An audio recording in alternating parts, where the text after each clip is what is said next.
Okay. Okay, streaming.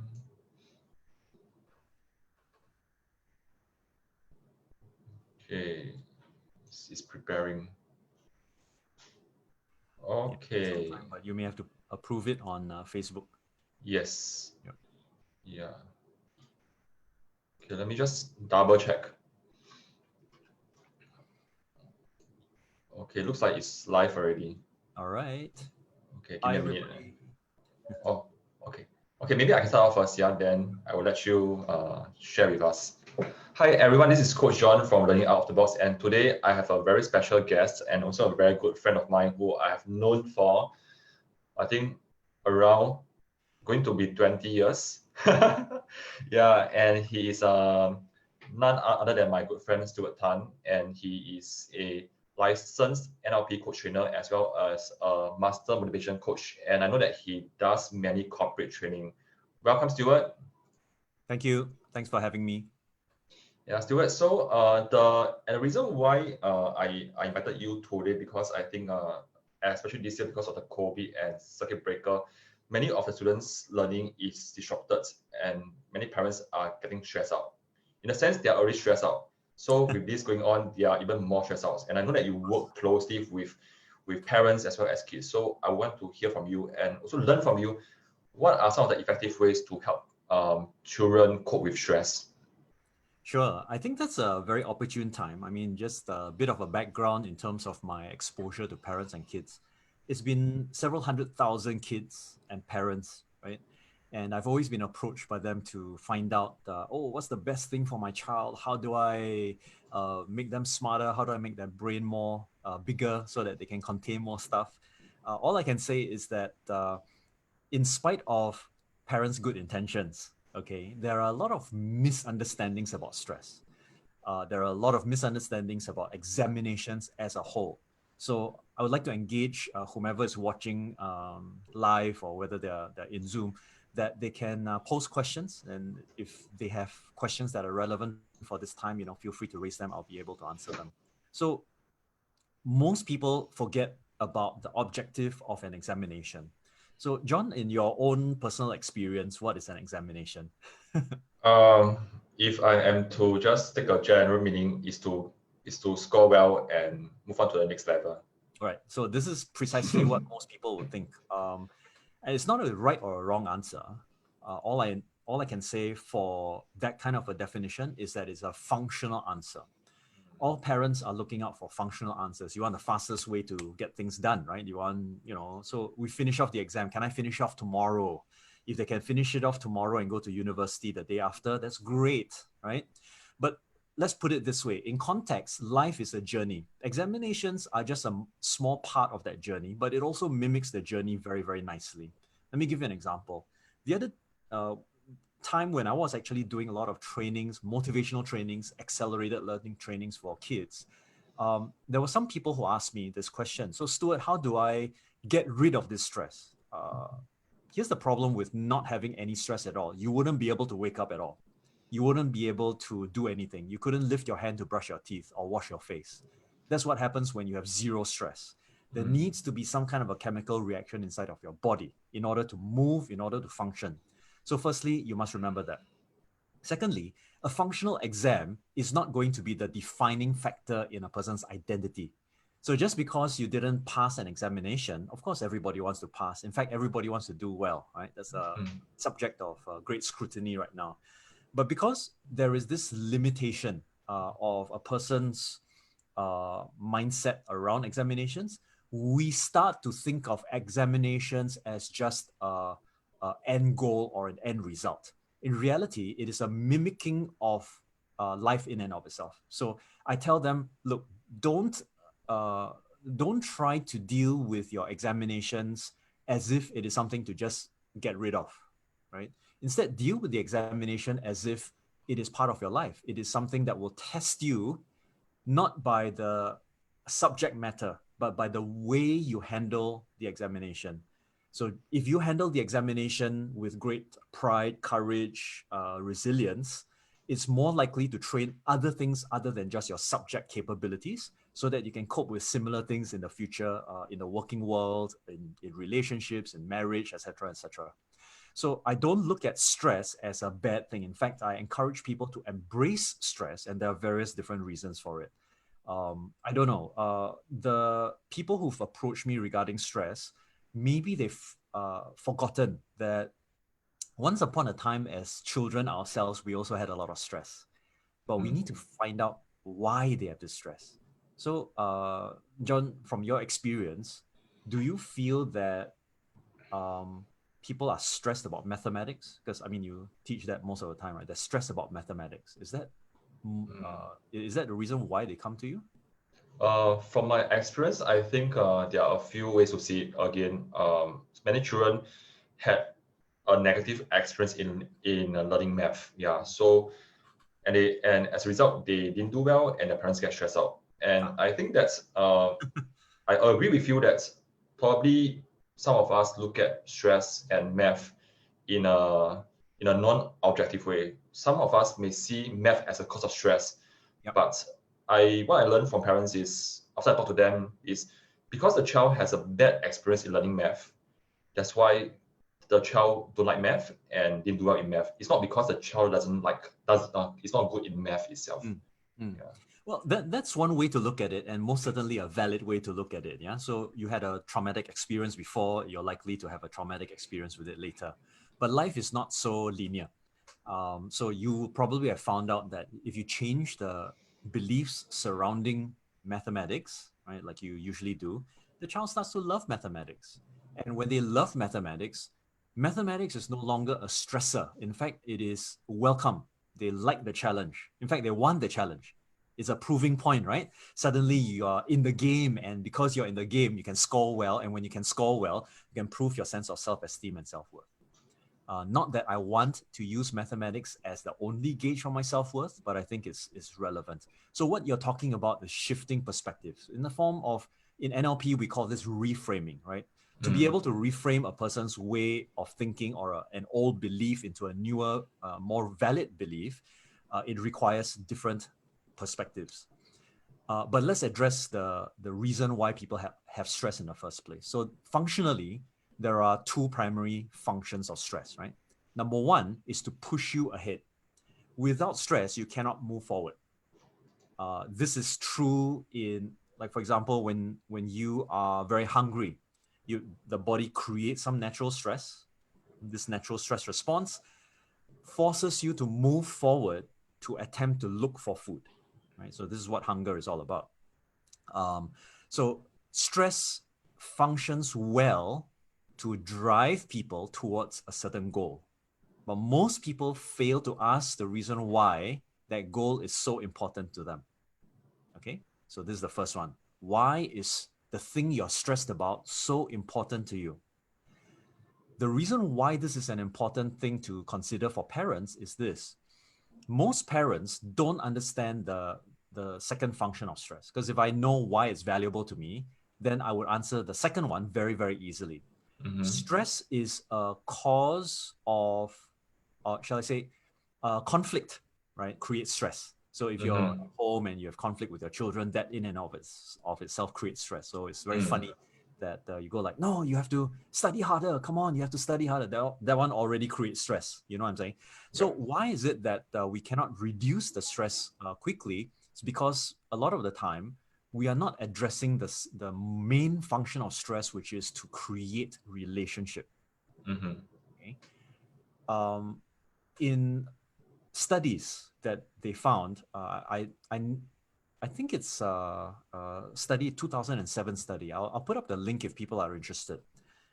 What they found is this: when your brain begins to create stress hormones, most people only attribute stress hormones to a neurochemical called cortisol, which of course gets your body moving. That's the kind of thing that causes us to wake up. Okay, but there's another stress hormone known as oxytocin. Unfortunately, marketing has caused people to think of oxytocin as a bonding chemical. You know, mothers who are breastfeeding their children, they produce a lot of oxytocin, and that's why there's this very strong bonding element between mother and child.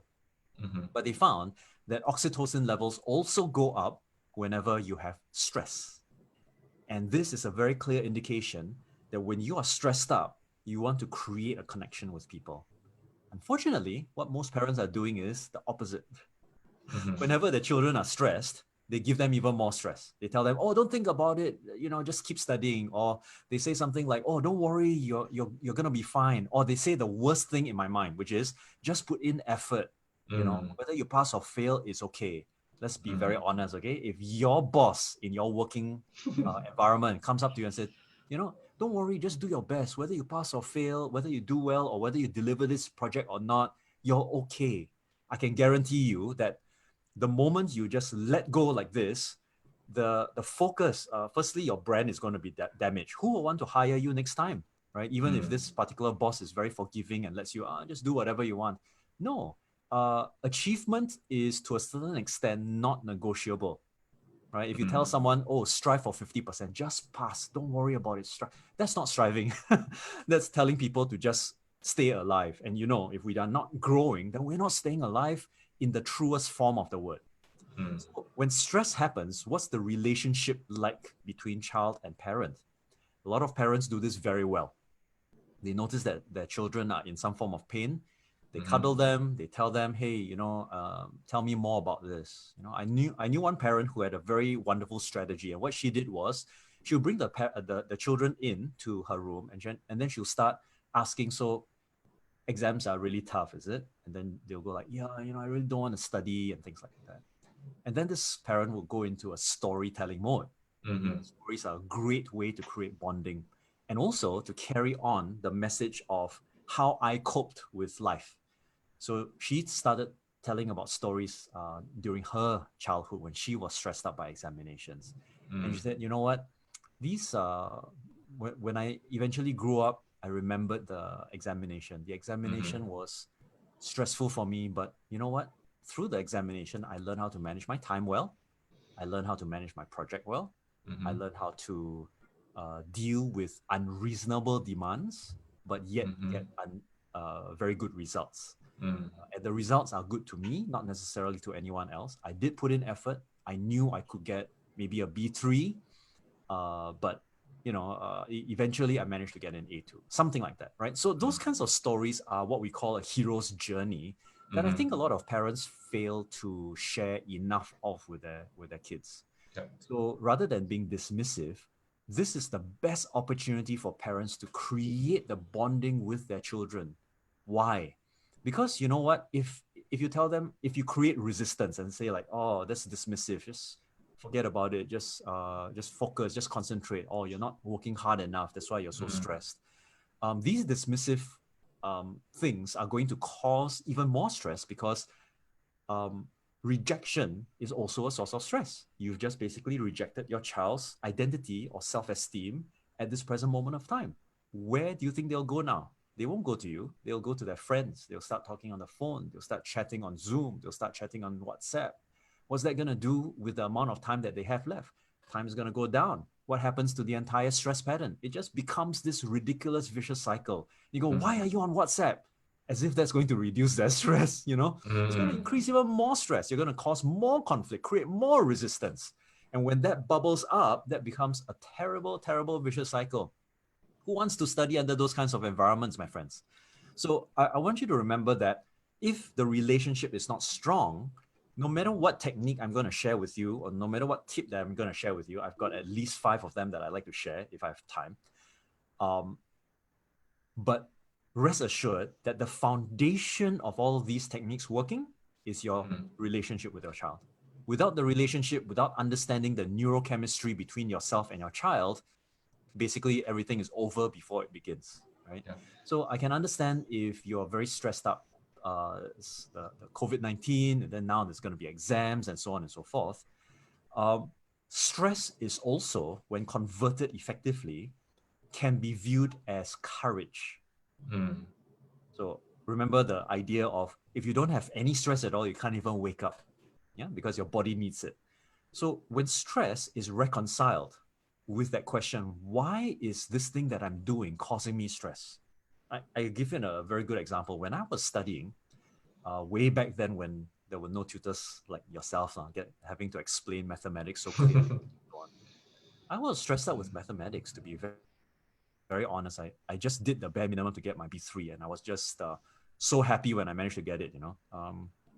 When I was studying, I was less confident of my science, my mathematics. Sciences was easy because I could analyze, I could logic things out, and I could write down answers to prove my point. I love the humanities because I love putting information into my head, as you can tell.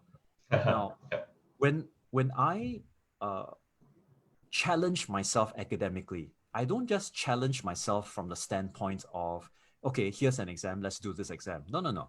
What I do is I ask myself, how many facts do I want to target to memorize in the next 2 hours? And when I do that, I force my brain to go into a stressful mode, but it's no longer a stress where I feel helpless. It is a stress where I feel empowered. And if anything, I would encourage people to learn how to set the right kinds of goals in order to proceed towards these kind of stresses. Nowhere in the history of mankind have we tried to hold back and improved. Never. If we keep holding back, oh no, I don't have enough energy, I think I'll just conserve my energy and then I'll move on. It doesn't work that way. If you really want to conserve energy, then the number one thing you have to do is to learn how to get good sleep. So for parents, if you are not familiar with the concept of mindful meditation and being mindful, just research has already proven that just doing 10 to 15 minutes of meditation in a single day, and I'll show you how to do this in bite-sized chunks in a single day, can help the child to reduce their stress. But what's more powerful is in a research done in the University of Wisconsin, they found that it reduced the relapse rate of people who are stressed out due to drug abuse and substance abuse. Now, what this means for us is that, when you're under stress, you do dumb things. Like, for example, you start consuming a lot of sugar, you start eating a lot, you start snacking a lot. You know what happens to mindfulness? It reduces the effect of your addictions, right? And to me, I think that's very powerful. You're not only maintaining long-term nutritional health value, you're also enabling your body to say, okay, I just need to come to a present state awareness. The fastest way to go into a present state awareness is simply close your eyes. And in fact, I recommend this as a bonding tool between yourself and your child. So they're stressed. They come up to you and they go like, oh, this is so terrible. Okay, come. Why don't you sit down? I'm just about to do something. Why don't you join me? And then they go like, what's that? Well, just close your eyes and you can guide them through. There are mini guided meditations online. So I'll do a closing of my eyes. And then I'll just spend the next 3 or 4 seconds just being aware of my entire body. How do I do that? I typically start off from the top of my head and then I work all the way down to my feet. So I'll just spend some time observing myself, my sensations from the top of my head all the way down to the toes. Is there any muscular discomfort? Then I'll relax my body. How am I breathing? Am I breathing deeply and consciously? If not, I'll go into a conscious breathing cycle. And that's exactly what I'm doing. I'm just moving from one part of my body to the other and getting it to relax, getting to be more mindful about it, and just spending 10 to 15 minutes literally with myself, okay? There's nothing religious about it. There's nothing spiritual about it, even though a lot of people will claim that mindful meditation helps them with their spiritual aims in life, which is good, right? Now, here's the thing. For the first 10 to 15 minutes in your day, you can do this, but some people find it difficult and they tend to fall asleep, especially if they're too fatigued doing meditation. You must remember that this is a regulation of your brainwave patterns. If your brainwaves are too high frequency and you're not managing it effectively, what will take place is that you are in a heightened state of anxiety to do battle with your subject. That's not going to work. One of the fastest ways I've found is not just to, if you want to, you can do a considered 10, 15 minutes before you start the day and at the end of the day. But that takes time. So a shortcut to this, especially for your parents who need shortcuts, they are so busy, right? So what do?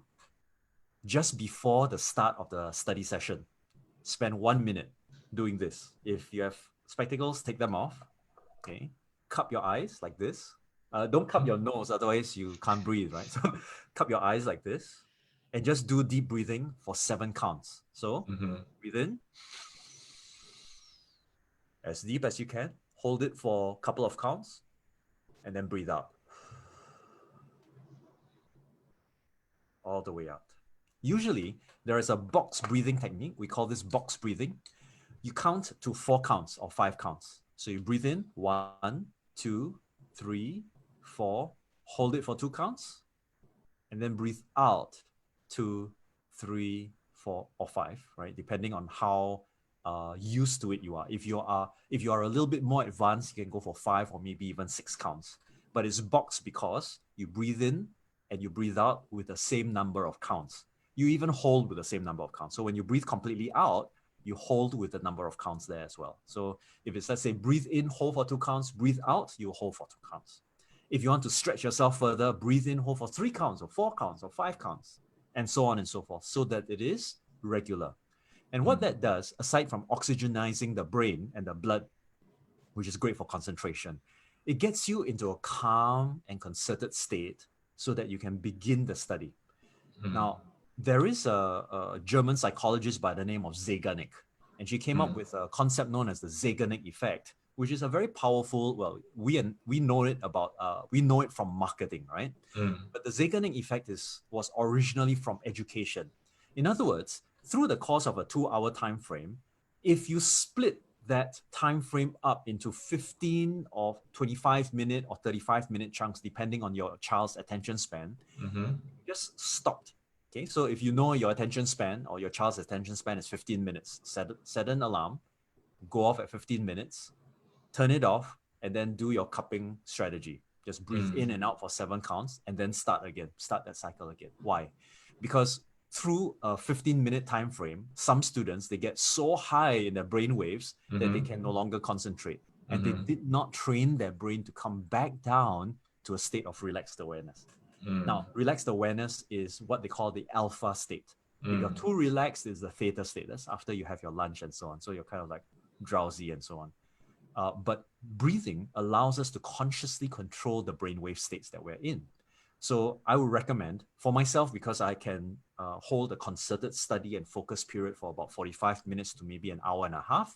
So I don't do my breaks until about 45 minutes. If you find that you cannot remember the Zeigarnik effect when you do it in 45-minute chunks over a period of, let's say, 2 hours of a study period, small 1-minute breaks in between to do your cupping and to come to a mindful awareness of yourself actually helps you to increase your memory. So if you've got a lot of heavy subjects to study, that's probably the best time to do it. Now, another thing that you can do to apply this strategy is in the examination room itself. The exam room, guess what? The stress is all over. It's literally surrounding you. And on top of that, you got invigilators walking back and forth. That's not going to help, right? So what do? Instead of getting immersed in the bad feeling, instead, let go of the bad feeling and just come to your senses. Just 1 minute. It's not going to make a very big difference in terms of your 2 hours or 3 hours in an exam. Actually, it will. The investment of time in 1 minute of relaxing your brain is going to get you much more focused than those people who are anxious and spending 30 minutes fiddling with their exam paper, right? This is such a basic skill, in my opinion, that people have forgotten how to use. So get yourself calmed down, relaxed, not necessarily so relaxed that you fall asleep, but relaxed awareness, right? So this is the alpha state. So at the beginning of every single day, and also for parents, if you are stressed up, it's not going to help your children, right? Why? Because most children are still in a modeling phase. Those between the ages of 0 to 7 is even worse because they're just role modeling by just simply observing. They're like a sponge. From those 7 to 14 years old, they are in a modeling phase. They'll copy you, they'll mimic you. And if you're stressed, unfortunately, these patterns of behavior get locked into their brain too. If they're 14 to 21, that age, that's a socialization stage. If you have older teens, in order for you to connect with them, you really need to utilize the stress pattern as an opener for conversations more than any other age group, right? So role modeling is by far one of the most powerful things that you can do. For example, how do I handle a very difficult period? Like, for example, just to let your viewers know, this morning I was preparing and crafting a set of tips that would, number one, sum up what I say. Number two, add additional tips. I've got about 10 tips, and I don't think I can go through every single one of them. The do's and don'ts, basically, in terms of helping with examination stress with your children. So I set a timer for myself. I did 1 hour. I went to write this checklist out, and it's almost ready. I've got like 80% of it done. And I'm quite satisfied with it because it really covers a lot of ground. We're talking about close to 10, 15 pages, thereabouts. So all your parents are welcome to download this. I'm not sure where I can give that download link, but you're welcome to go download it. And this will be continuously improved depending on whether you want to ask questions. If you like to ask questions, feel free to ask questions. Those questions that I deem to be very powerful and appropriate, I will even enhance the edition for you guys, right? So this is my commitment to you. Now, the reason why I give you this example is because anyone who wants to write a 10, 15 page article within a 1 hour period, they're going to say, Stuart, you're nuts. You're crazy. How do you even have the input to even write this kind of stuff in such a short span of time? It'll take me a couple of days to read, edit, and so on and so forth. So I want you to recognize that as a parent, how you carry yourself under moments of stress is very, very important for your kids. When your kids see you going like frustrated or angry, guess what? That's the memory that they have down the road. And when they continue to have this response, what do you think is going to do to them in their working life? What do you think is going to do to them in their relationship with other people? Not good. Okay. So sometimes just simply doing visualization work. I like to use a strategy known as if then.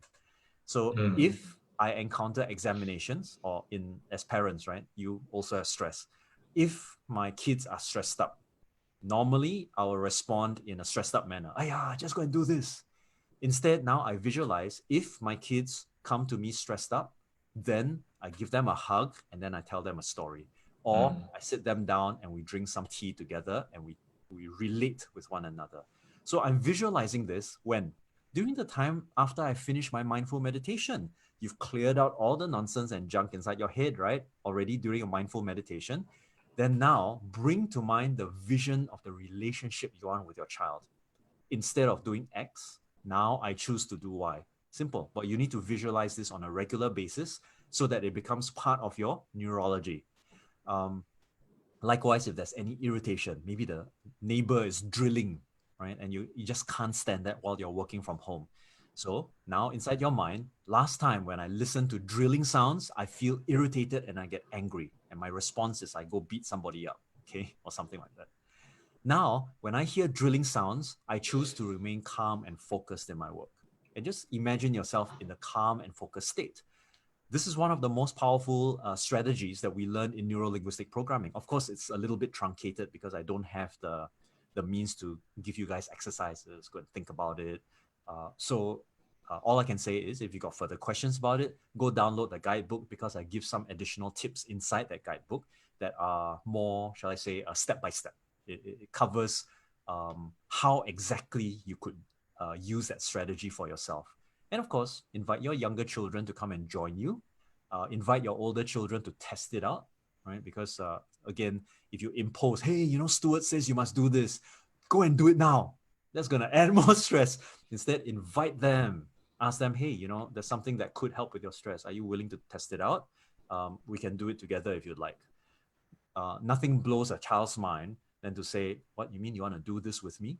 On an MRT the other, I like to say the other day, but it's really just the other day inside my mind. It's actually a few years ago.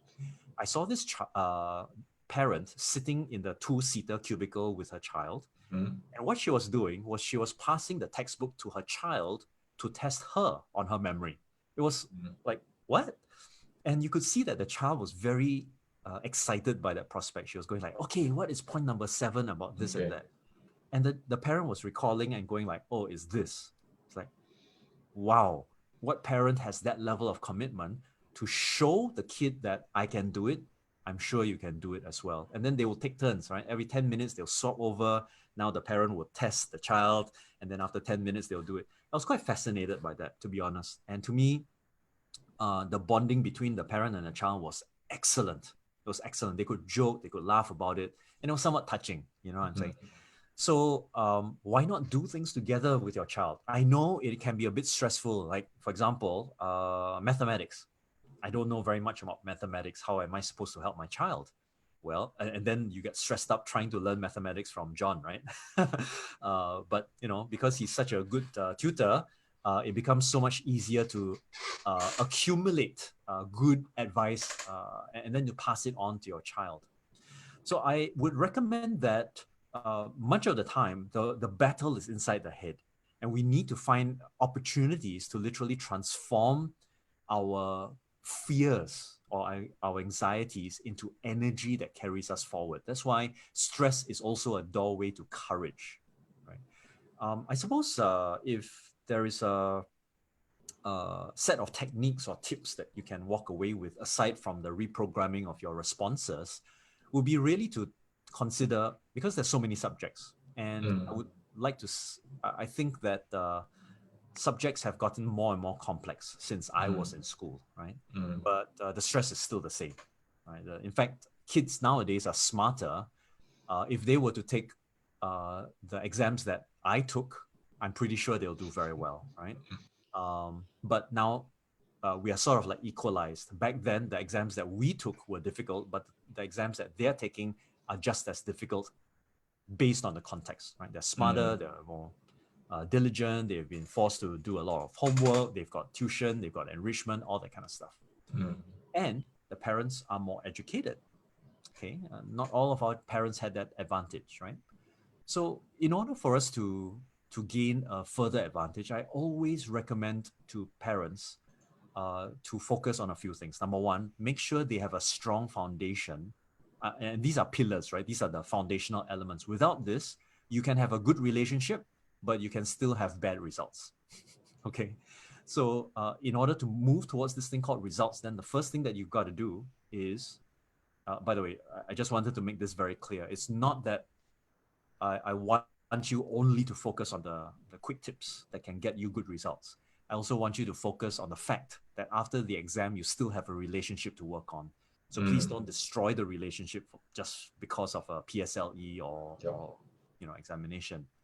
So some of the core components that will help with result building. Number one, there must be an understanding of the overall timeline of what needs to be completed. Right? This is partly goal setting and should be quite commonplace. If we're overwhelmed, chances are we're overwhelmed because we cannot see ahead. Subjects and examinations are very clear. You know exactly what you need to study. You know exactly what the expectations are, right? Because you can go and take a look at the MOE syllabus and you know exactly how they're going to be tested. Why is this so important? Because there's a marker's key. The moment you know that there's a marker's key, there is a strategic formula that you can follow. In fact, I go so far as to say, the more familiar you are with what the ministry wants to accomplish, the easier it is. In fact, it becomes so easy that you don't have to overcomplicate things. You go like, oh, okay, you need to do this subject. Okay, I'll just practice these sums or I'll do this essay, and you should be home free. Okay, so that's probably stuff that most parents will already know. Now, the second part is about knowing how to apportion the time to that. So, John, one of the things that I always do is, or I always did whenever I was studying, was I would test myself by applying a strategy that I've never used before just for fun. For example, there was one semester in university where I said to myself, okay, what would happen if I memorize this entire textbook? Right? What would it take? Even though it's not, about 8 of the chapters out of the 32 were not going to be tested anyway. But what if I were to be able to study all of it? And you know what was the end outcome was I made a list of over, I think, 200 or 300 key points as a complete summary of every single thing. And I memorized those within the span of a 24-hour time frame, went for my examination, and I did very well for that exam. Okay, I scored an A. But what struck me was this. There were some questions and this was sociology, so it's not really a major topic for me, but just to give you a context. When I went into the exam, there were some topics or some questions that I could not answer. Okay. And obviously, by the rule of thumb, you go and prioritize the question choices you have, and then you decide which of those I can answer best. You select them. I had to answer 4. I couldn't get the best one for the 4th one. So what I did was a little bit tricky. Not everybody knows how to do this because it is about using what you have rather than wishing for what you don't have in an examination. You have studied. Let's put it very honestly, you have studied. If you have done your accelerated learning and memory work, you should be able to apply. Okay, and I'll talk about that in the next point. So what I did was I took that particular topic that I was less confident of, but I know what the examiner wants. Number one, the examiner wants to see that I have topics that I've studied and that I am a good student, right? Number two, they want to see my line of reasoning in any kind of essay or any kind of workings, right? Same thing. And I want to share with the marker, whomever is doing the marking, that I've done my work. You know, you shouldn't penalize me. It's not that I don't know anything. So instead of answering the question according to what I thought was the expectation, I used all of the other 8 chapters that weren't tested, and I put an application to that test. So in other words, I answered according to what my opinion was. Now, a lot of examiners would love that because it's a unique, fresh point. It is still following the syllabus and is demonstrating your analytical capability, all right? Suffice to say, I walked away with an A for that paper and I was very happy with it. Now, a lot of people don't know how to do this because they're not in tune with analysis and they're not in tune with process logic, right? Argumentation in an essay form subject is process oriented. You must learn how to argue your point across, which is why I kind of find that it is a bit challenging when people say, oh, I just want to study science subjects and math subjects, those that can help me to score an A. Yes and no, that can help you to get 100%, but it doesn't help you in the future when you have to articulate your arguments to your colleagues, to your boss, and rationalize, in a presentation, why such a thing is so important. In fact, mathematics is doing that for you already. First, you need to read the problem sum. You need to read it within the context of the different subject areas that it is testing. You need to understand which equations are at play. And then you need to apply these in a systematic fashion that will help you to get an answer, right? So I'm not a mathematics expert, but I've studied a little bit about it to be able to recognize if I had to ace an exam, this is what I'll do. So given the constraints, can I go through 10,000 or 100,000 sums? No, it'll be redundant because out of the 10,000 sums, probably 10%, probably 10% are unique. The other 90% are repeated in some way or other, right? So the best way forward would be to find a logical sequence of steps to cope with that particular category. This is exactly what I've done for geography, literature, history, sciences like biology, chemistry, and physics, right? Amongst other things. Back then, I didn't know how to do it for mathematics, but I think it's a really powerful strategy. So there are categories of ways by which I think. If someone wants to develop this capability, however, they'll need to go to people like you. So they learn the strategy. Oh, this is how to cope with this particular type of sum. Here are the steps you should follow. And then as long as they follow that formula, they're home free. They just practice 3 to 5 or such formula for that particular subject or for that particular topic, and they will be good at it, right? Yep. But of course, this is not about how to hack every subject. It's about understanding the logic and the process behind things. Not all kids will be able to get it. So I encourage parents to continue to attend such live streams so that you know the process, and then you can, again, sit down with your children, build a bond while helping them to cope with some of these things and sharing with them how the process actually works. It's going to be beneficial in the long run, ultimately, because 12 years old, 11 years old is actually not young anymore. They are able to think, they're able to imagine the future. This is probably an opportune time to build these foundations, right? The third thing which I would like to recommend would be accelerated learning. So if you have covered an understanding of your timetable and your workload, if you're sure of how to articulate your argument and to work out your sums, and you know how to memorize your information and you've got your notes at hand to commit things to memory. Now, you tell me, if you've got all these ground covered, there's no reason for you to be stressed, right? Your stress will probably be a general lack of confidence. But with these three things, number one, you can recall all the information you need, right? Number two, you can argue your point in any essay or any problem sum. Number three, you will be able to have a timely fashion by which you complete your syllabus. What's there to be afraid of? What's there to be stressed about? Usually when there's stress, these three things are missing. And when they're missing, and of course, I'm not saying it's an easy thing.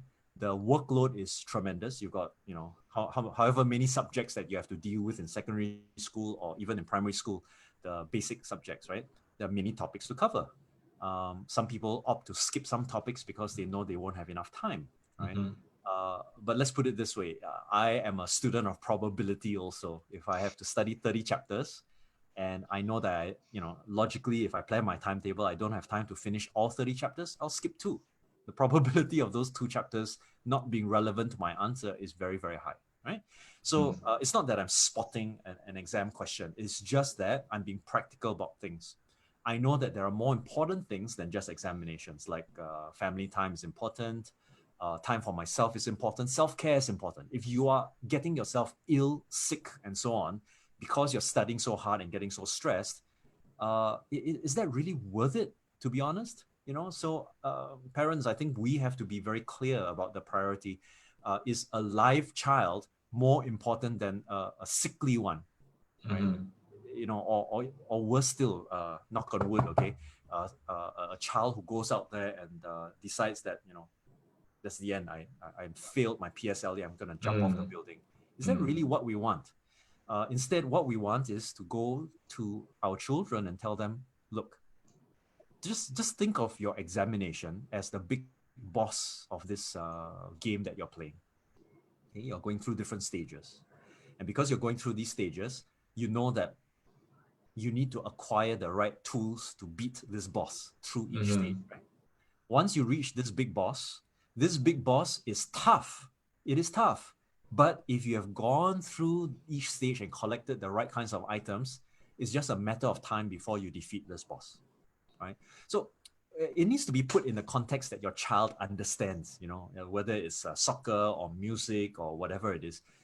Let them go into their world for a while. I still remember there was this 11-year-old boy that I was working with many, many years ago. He woke up with his hair kind of like standing up. So his father brought him to come and see me, and he said, okay, I leave you I leave him in your hands, and just counsel him. As I started to ask more about the details of the issue, it turns out that actually the boy was not motivated because the father himself was so stressed up and always so demanding, to a point where he literally just switched off and he said, okay, forget about studying. Anyway, no matter what I do, I'm never going to succeed anyway. Right? In my father's eyes, 60% is not good enough, 65% is not good enough. So what? Then I'll just play my games. So the father obviously was angry, but you can see why this system dynamic is going to feed off very bad energy for itself. So you get upset, they get upset. If they shout at you, it's no good. So they get punished. So they don't shout at you, they become passive aggressive, and then you're not happy, but you can't do anything about it. It's just a vicious cycle. So I had the unenviable task of figuring out all of this in this sitting. And this 11-year-old boy wasn't dumb. So I asked him what was the favorite thing that he liked to do. He said play, I can't remember what game it was, Minecraft or something like that. So I said, okay, tell me how to get to level 40 within 7 days.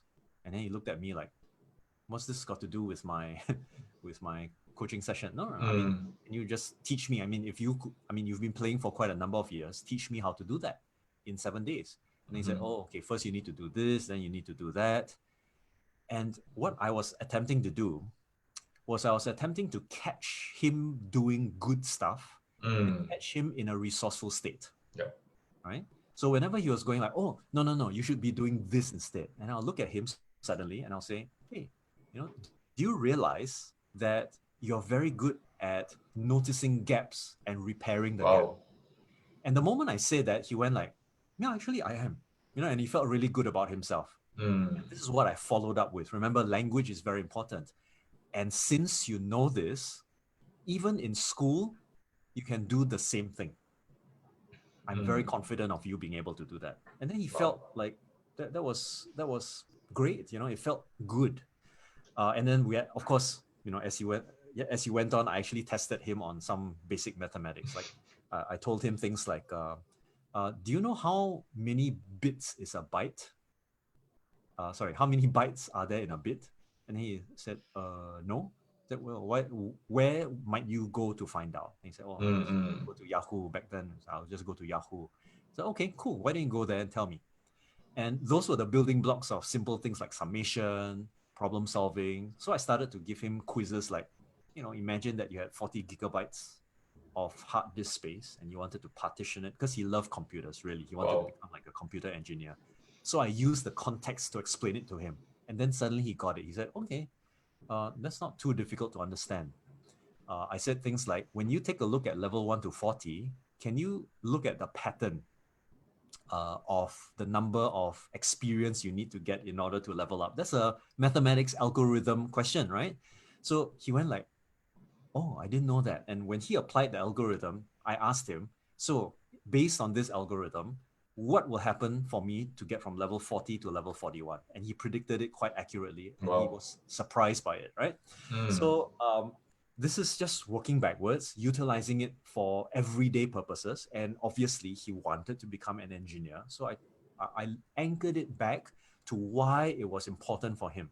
Remember, that was the starting point of this entire conversation, right? If Mm-hmm. stress tells you that this is important to me, why is it important to me? Mm-hmm. What's the purpose for me studying this? If there's no answer to this question, kids are more likely to give up. Parents, obviously, we all can see, why it's so important, right? You need Mm-hmm. arithmetic, you need to calculate your finances, blah, blah, blah. But what is it truly important to that particular child? Does the child even have a vision of his or her future? Like, what do you want to do? And it doesn't matter whether it's practical or not. I mean, I've had kids who say, I want to be an astronaut. I'm Mm. simply using that as an excuse. Okay, so you want to be an astronaut. What Mm. subjects do you need to learn in order to qualify for astronaut school? Don't know? Go and find out. Right? Go and do your research. And then they'll come back and say, oh, wow, I need to have very good physics scores and mathematics scores. Okay, good. What's your physics score right now? Oh, it's a C6. All right, so what's the gap? And I'm just simply coaching them, guiding them through this process so that, firstly, I'm not judgmental. I'm not saying, you want to be an astronaut? Forget it. Singapore doesn't have an astronautical industry. Mm. It doesn't work that way. It's not about whether or not they'll do it. I can guarantee you, if they really truly want it, they will find a way. You'll migrate to the United States or to Yep. India or wherever, right? You will find a way. So it's not my place to judge a child's ambitions. You want to build a spaceship to go to warp 9.8? It's up to you. Mm-hmm. But let me ask you the question. So why is it so important to you? Oh, I want to explore. Okay, good. Now I understand that exploration is one of your key values. Mm. Once I know it's one of your key values, if they're stressed up, I can utilize it. This is what I've been doing for the last 25 years, John. Uh, Yep. when a child comes to me and says, oh, I'm so frustrated, but I know Mm-hmm. that their core value is exploration. So guess what I do? I say, would you be keen to explore how this came about inside your mind? Of course, they Mm-hmm. will say yes, because that's Mm-hmm. what drives them. That's what motivates them. Oh, this mathematics teacher is so terrible. I can't handle her in school. If your central value is friendship, then I'll talk Mm. about friendship. Are you a good friend? Are there any of your friends in school who are also feeling exactly the same thing? Then if that's the case, wouldn't it be your personal responsibility to get this right so that your poor friends won't have to suffer the fate of dealing with this teacher? All of a Mm. sudden, their mind opens up. Mm. And then the drive and the motivation for them to succeed in the examinations just completely goes off through the roof. So understanding and listening to values, which is, you see, stress is the window to open, right? And then when you Mm-hmm. can look into that window, you realize that, wow, there's a lot of very, very useful information. Because what are values really? There are criteria that help us to determine our true north. So when you're upset, when you're sick, when you're confused, you go Mm. back to your core values and you utilize these core values in order to guide you to the right direction. It is your Mm. true north compass.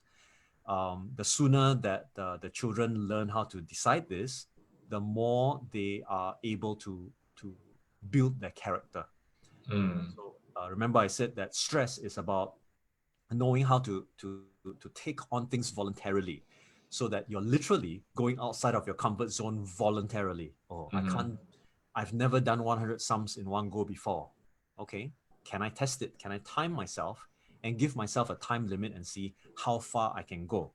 I've never memorized an entire textbook before. How do I go about doing it? Well, that's a separate story, right? Accelerated Mm. learning is very powerful. But once the methodology is covered, then okay, I've personally found that my baseline is in 15 minutes. Wrong. In 30 minutes, I can cover and memorize adequately 15 key points. So Mm. just based on that mental guide, some people may be faster than me, some will be slower than me, right? Mm. So just based on that, what I do is I will then utilize this option to move forward and plan my time properly. So I'll have a very clear idea of the time that I actually have. How much time do I need to cover 300 points? I just divide it, and I suddenly have a specific time zone. Um, Talking about that, there was a study that showed that, and this is a study in sleep, and they had a very interesting revelation. Those of us who don't sleep very well are Mm. likely to end up making poorer decisions. Mm. And we're also likely to end up with less functional memory.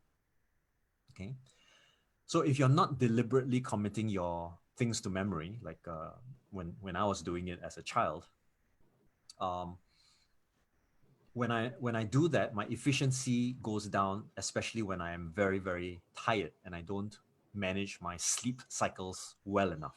Okay, maybe this is a subject for a completely different interview or topic, but all I can say is that for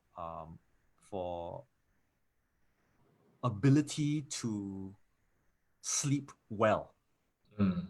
the starting point is in doing the mindful meditation, because with that you should be able to sleep better. But the secondary thing is, even if you are running out of time, there are ways to hack sleep so that even if you only had, like, I don't know, 3 hours of sleep because you just needed to get past this paper and be done with it, right? Let's Mm. say that it was urgent. You had so many other things for your top subjects. There's one subject that is like, kind of like a throwaway subject. Some people know this. At most you have X number of subjects that qualify for selection into the next level. Let's say this is not your favorite one, but you just needed to get through it. How do you get through it? Mm. Yeah, it's possible.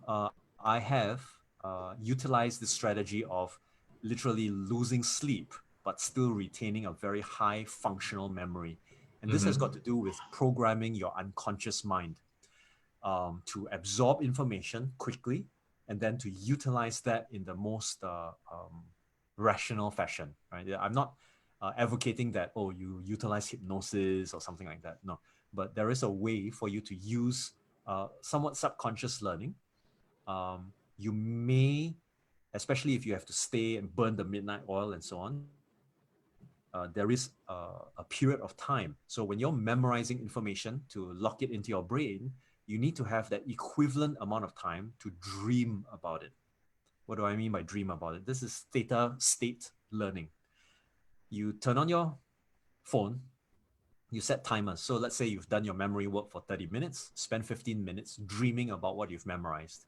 This is possible because memory work is nothing more than creating stories inside your mind. So in 15 minutes, you set a time, sit down, go into a dreaming state, right? I lie down because I know how to control myself from falling asleep and not waking up. But suffice to say that this has also earned me A grades, okay, in spite of the fact that I don't sleep, okay. But again, if parents are curious about this, they can ask me about it subsequently. Mm. Yeah, so I'm noticing a question that's popped up, and again, feel free to ask any questions for those of you who are on. live with us. Cassandra is asking on effective strategy: brush up or focus on weaker subjects, or the strong subjects, which is less stressful? Okay. Here's the thing. There is a reason why a subject is stronger and why a subject is weaker. The reason why your subject is weaker is because you don't have the adequate strategy for it. Mm-hmm. Give you a personal example, maybe not so relevant in maths, but if you want to figure out a good, strong strategy for mathematics, just go to John. I have to point this direction because that's where the window is opening up. So my personal experience was with literature. I was flunking it like nobody's business in secondary school, right? And I was on the verge of just, since this is a weak subject, let's just throw it away. Even if I fail, what's the worst case scenario, right? It doesn't count into my A levels anyway. So suffice to say, my dad, my late dad, actually was a literature teacher. So he actually told me, look, why don't I sit down with you and I will run through the strategy with you. Back then in the past, literature to me was nothing more than just read a story, right? And then analyze a character. I didn't even know what the word analyze meant at that point of time. So when I sat down with my dad, and that was instrumental in completely transforming my grades from an F9, literally, I was scoring an F9 in literature. I don't know how I did that, okay? Oh, I know how I did that. I pissed off my teacher. That's why I got an F9. From F9, I got to an A1 in my O levels. Okay, that's a drastic shift. But it was only because I suddenly understood the strategy to cope with that subject. Now, different subject teachers, and I recommend that you go and look for different subject teachers who are good at it, not because they are good at the subject. They may have failed the subject before, but they have hacked it and they've taught it long enough with a large number of students over a period of time that they know, okay, you're going to make this mistake. So let me show you this tip that will help you to overcome this mistake. So in literature, my dad taught me this. He said, look, here's the landscape. Number one thing, just think of a timeline and then plot all the major events through time. Wow. Okay. That alone helped me to remember every single before, after, especially Shakespeare. Oh my goodness, Shakespeare's Act 1, Scene 10 or whatever it is, right? It drove me nuts. Okay, so now all of a sudden I could go, okay, so this happened before this. I didn't even have to think about Act 1, Scene 4 or Act 4, Scene 1 anymore, right? I just draw it on a timeline, which is what Facebook teaches us to do. Secondly, he said, write down behaviors. I said, what behaviors? Oh, what are some of the behaviors that that he or she did, and what are the behaviors that he or she did not do? Behaviors that he or she did not do? What do you mean? Oh, what are the behaviors that they could have done, but they chose not to do? I said, oh, okay, that's interesting, because that shows a bit of character as well, and I can analyze the character that way. What did they say? What did they do that relates to this behavior? Oh, okay. So I can quote it for evidence subsequently. All of a sudden, everything became clear. It became a clear picture in my mind. Here's a timeline. Here is proof that the character did X or Y. This is what they said, and I can memorize that if I need to. And I can prove my point in an argumentative essay in literature. So the long and short of it is that the strategy was broken down to me. I knew the prerequisites of memory work. I could commit it to memory to the best of my ability. I remember that literature was slightly different in terms of memory work. I actually went to record myself playing the different characters in the Shakespeare plays. So it's like Romeo and Juliet. I'll pretend to be Romeo and I'll try to fake a Juliet voice. So I'll record it on a tape recorder back in those days, and I'll just play it back to myself every time I'm having a shower. So it was like a shortcut, but I would use unconscious learning methodologies to boost my ability to absorb all that information. So please bear in mind that if you have a so-called weaker subject, that means your strategy is poor. All subjects have a strategy, and if you haven't learned that strategy yet, go find a tutor, go find a consultant who can actually help you with that strategy. Right. Next question from Lei Ping. Child does not like to sleep as it takes a long time to sleep. Okay. So I totally understand what it means for a child to not want to sleep, but you have to acknowledge that some children function better at night, and some children function better in the morning. Okay, this is just primarily due to circadian energy and the circadian rhythm of your individual child. Now, just because, and of course they get into trouble with this because for lack of a better education system, there is no other education system other than, okay, I have to wake up early and then go to school, right? So there is a problem, and there's a long-term, short-term type sacrifice. If they prefer to not sleep, then they have to be equipped with meditative autogenic methods of resting. What do I mean by this? Autogenesis is a means of you to go back and to recreate your energy. You do this by simply articulating in your schedule a time, maybe 15 to 30 minutes, where you can go to a place and have a power nap. Now, there is a cycle between the beta state, which is the stressed up human brainwave state, all the way down to delta, which is deep sleep, right? And typically, it will take a person 90 minutes to get through this cycle. That means from beta down to alpha, down to theta, down to delta. The primary function of the sleep cycle is not to stay in delta. The primary function is to get into REM sleep. And that's where all your memory is repaired, is put into the right containers, and you actually refresh yourself, because that's the point of recovery. Science has shown that as long as you have something like 10 to 15 minutes of rapid eye movement sleep, which is known as paradoxical sleep, after you go down to delta, you peak up to what looks like beta, but it's not beta, right? It is actually paradoxical.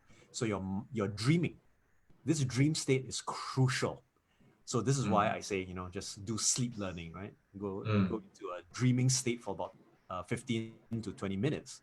Now, there are guided MP3s that will help your child to be able to do this. But they need to know that there's a limit to what they can do, because there are school regulations. You can't just tell your teacher, look, you're boring, so I'm going to sleep for 30 minutes. Catch a snooze time during a tea break or something like that. Even 15 minutes can be good.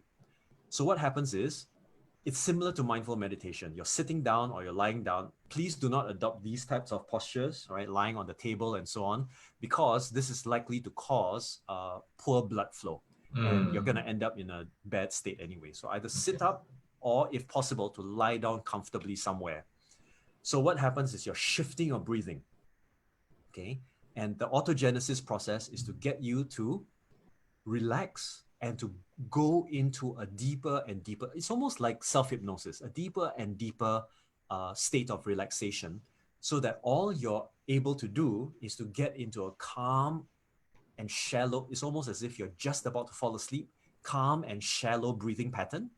And once that happens, your child is likely to start dreaming, and they know that they are not fully asleep, but they are dreaming.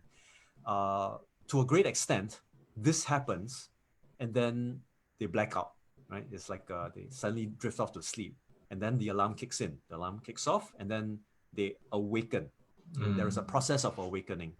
And this process of awakening is to control your breathing patterns. So remember, there are brainwave states. If you can't wake up at delta because you're asleep, right? That's a sleep state. If you wake up at theta, you're going to feel drowsy and grouchy, right? But that's because your breathing is still shallow. Your brainwave states are therefore shallow. So if you are drowsy after you wake up in a power nap, sit up straight, right? Change your breathing. So instead of a shallow breathing, go deep breathing.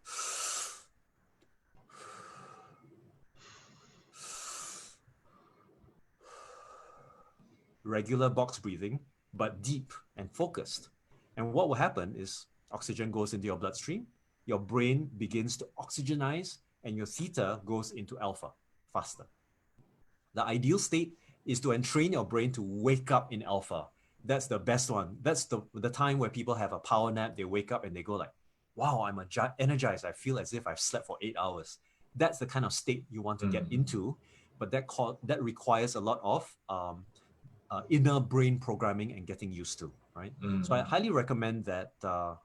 And again, I don't know nowadays where you can get these type of autogenic training programs. You know what? if your parents subscribe to this, whoever is watching this, subscribe to this, I'll make one for you. Right? I'll make one for you. Just came off the top of my mind. I'll make up a MP3 for you, especially if your child is in this kind of a state and they have no choice. They might be night owls and they might have no choice but to have to wake up early and to plod through the day. This could be a defining factor to whether they get completely distressed or whether they utilize it and hack it to their own advantage. Okay. How to get child to overcome fear and sensitivity to mathematics. Talk to this gentleman over here, right? I'm pretty sure John will have strategies and ways to get out of that. Like I said, if the mood is a roller coaster, sometimes it is better for you to focus on the relationship first rather than the subject. The subject is like task focus. Relationship focus, let's put it this way, she doesn't like it, she feels that the problem is a problem, mathematics is a problem, math teacher is a problem, the math class is a problem, the whole school is a problem, so that's easy to do because we can always blow things up if we wanted to. But when the mood is a roller coaster, it is already an obvious cry for you to go back and start to ask, hey, how are you doing? What's so difficult about this for you? How are you? Why is this so important to you, right? Because if it's not important to you, you wouldn't be stressed about it. Right? Talk to me, right? Basically. So in understanding that, you have one more layer that shows you that either there's learned helplessness, that's no matter what I do, and I'll just go for the exam. If I fail, too bad, or even worse, they feel it is their self-worth at stake. So parents, please be very mindful. As a psychologist and a trauma therapist, self-worth issues are really, really terrible thing to deal with, right? And the unfortunate thing is sometimes they are bullied and you don't know about it, and you can't help them to stand up to it. We can't change the past, but we can help children to learn about their past so that they don't need to make the same mistakes again. And sometimes we have to ask the question, did we deal with our past, right? Did we heal ourselves so that our children can see in us a wholesome, well-healed, well-functioning individual whom, no matter what result happens, I'm still courageous, I'm still willing to take the next step forward, and I'm willing to push myself ahead to achieve great expectations, right? So I would like to recommend that if this happens, look at the relationship with your child and really find ways to establish stronger relationships. You might struggle because the struggle is because you and your child are usually not alike. You and your child are usually quite different. And unfortunately, it's literally the same. If you and your spouse are the same, then it'll be a very boring relationship. You know what I'm saying? So the only reason why you find difficulties in any kind of relationship is this. Your mental model of the world is narrower than you think. Your mental model of the world is narrower than you think. So when you meet someone different, it feels that, this person is wrong, this person is a problem, this person has got issues or whatever, but actually you haven't broadened your horizon. So it's the same between yourself and your child. If your child thinks, this subject is horrible, it just means that they haven't broadened their horizon. They haven't seen a perspective from someone who struggled with it at first, like John, for example, struggled with it at first and then managed to come out on top, right? So I hope that this is useful. Probably I can share a bit more here, since sure. this mommy is asking about math, and probably she also wants a solution that address her problem now. Yeah. Okay. Actually, I totally agree with what Stuart said about focusing on the relationship with the child. And this is something that I want to give credit to my wife as well, because every day, every night, without fail, she will tuck the girls in, and I got 3 girls, and she'll talk to them for half an hour. And this is the undisturbed moments that my children will look forward to it every single night. Yeah, and this is a time when my wife will talk about her younger days, and also sharing days that she's scared, she's frustrated, and when she's stuck, and being vulnerable as well. And in fact, I noticed that sometimes my girls tell her things that are bothering them, and these are things that they won't tell me. Yeah. So what I want to stress is that to parents who are listening here, what is your family routine, if you have any, besides just talking about academic, the math, the science, the grades, the teachers and the children? Do you have a family routine that's regular, that encourage your child to share openly without being judged? Yeah, I think there's something very disturbing right now, because whenever I go or wherever I go, parents and children are mobile phones, and they're not talking to each other. Yeah. So basically, I totally agree with what Stuart said. Focus on the relationship of your child, because I think many parents are working with their children with the assumption that they have a stable relationship with the children, and a lot of times it may not be true. Yeah. Excellent. So that's experience for you, right? So Yeah. I highly recommend that you go through this. I mean, you can go through this recording again. There is jam packed with a lot of gems. But likewise, for those who would like to go get a copy of a summary of this, sort of like a quick checklist. I'm not interested in writing very, very long pages and ebooks like 70 pages, right? So something functional for you guys, 10, 15 pages. Make sure you download it. I'll put up the link in a short while. Now, let me answer Cassandra's question about memorizing things well and fast. Now, Yeah. if your child is memorizing things well and fast, instead of taking the effort to understand and apply, then there is a fundamental issue in one of the pillars, which is knowing your workload.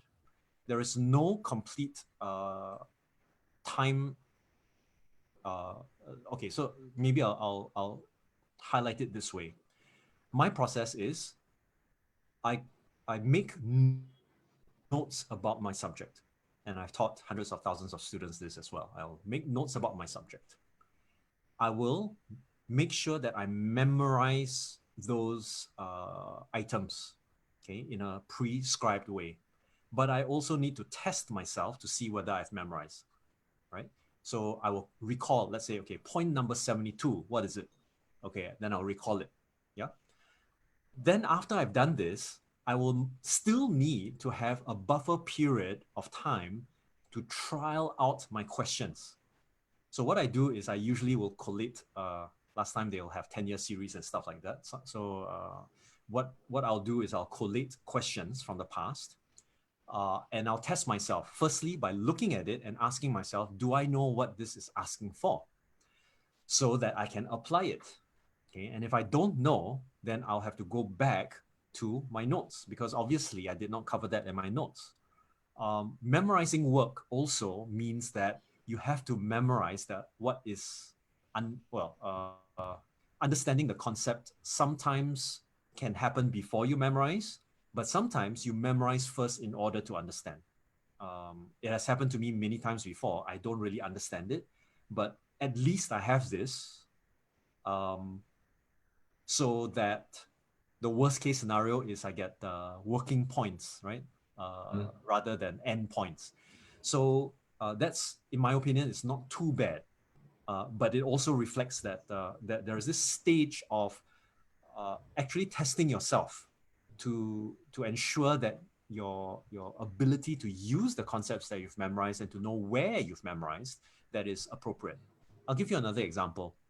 This one comes from someone else whom I used to work with. For example, let's say you look at speed, distance, and time. Right? It's a standard calculation. There's a standard formula and a matrix for that.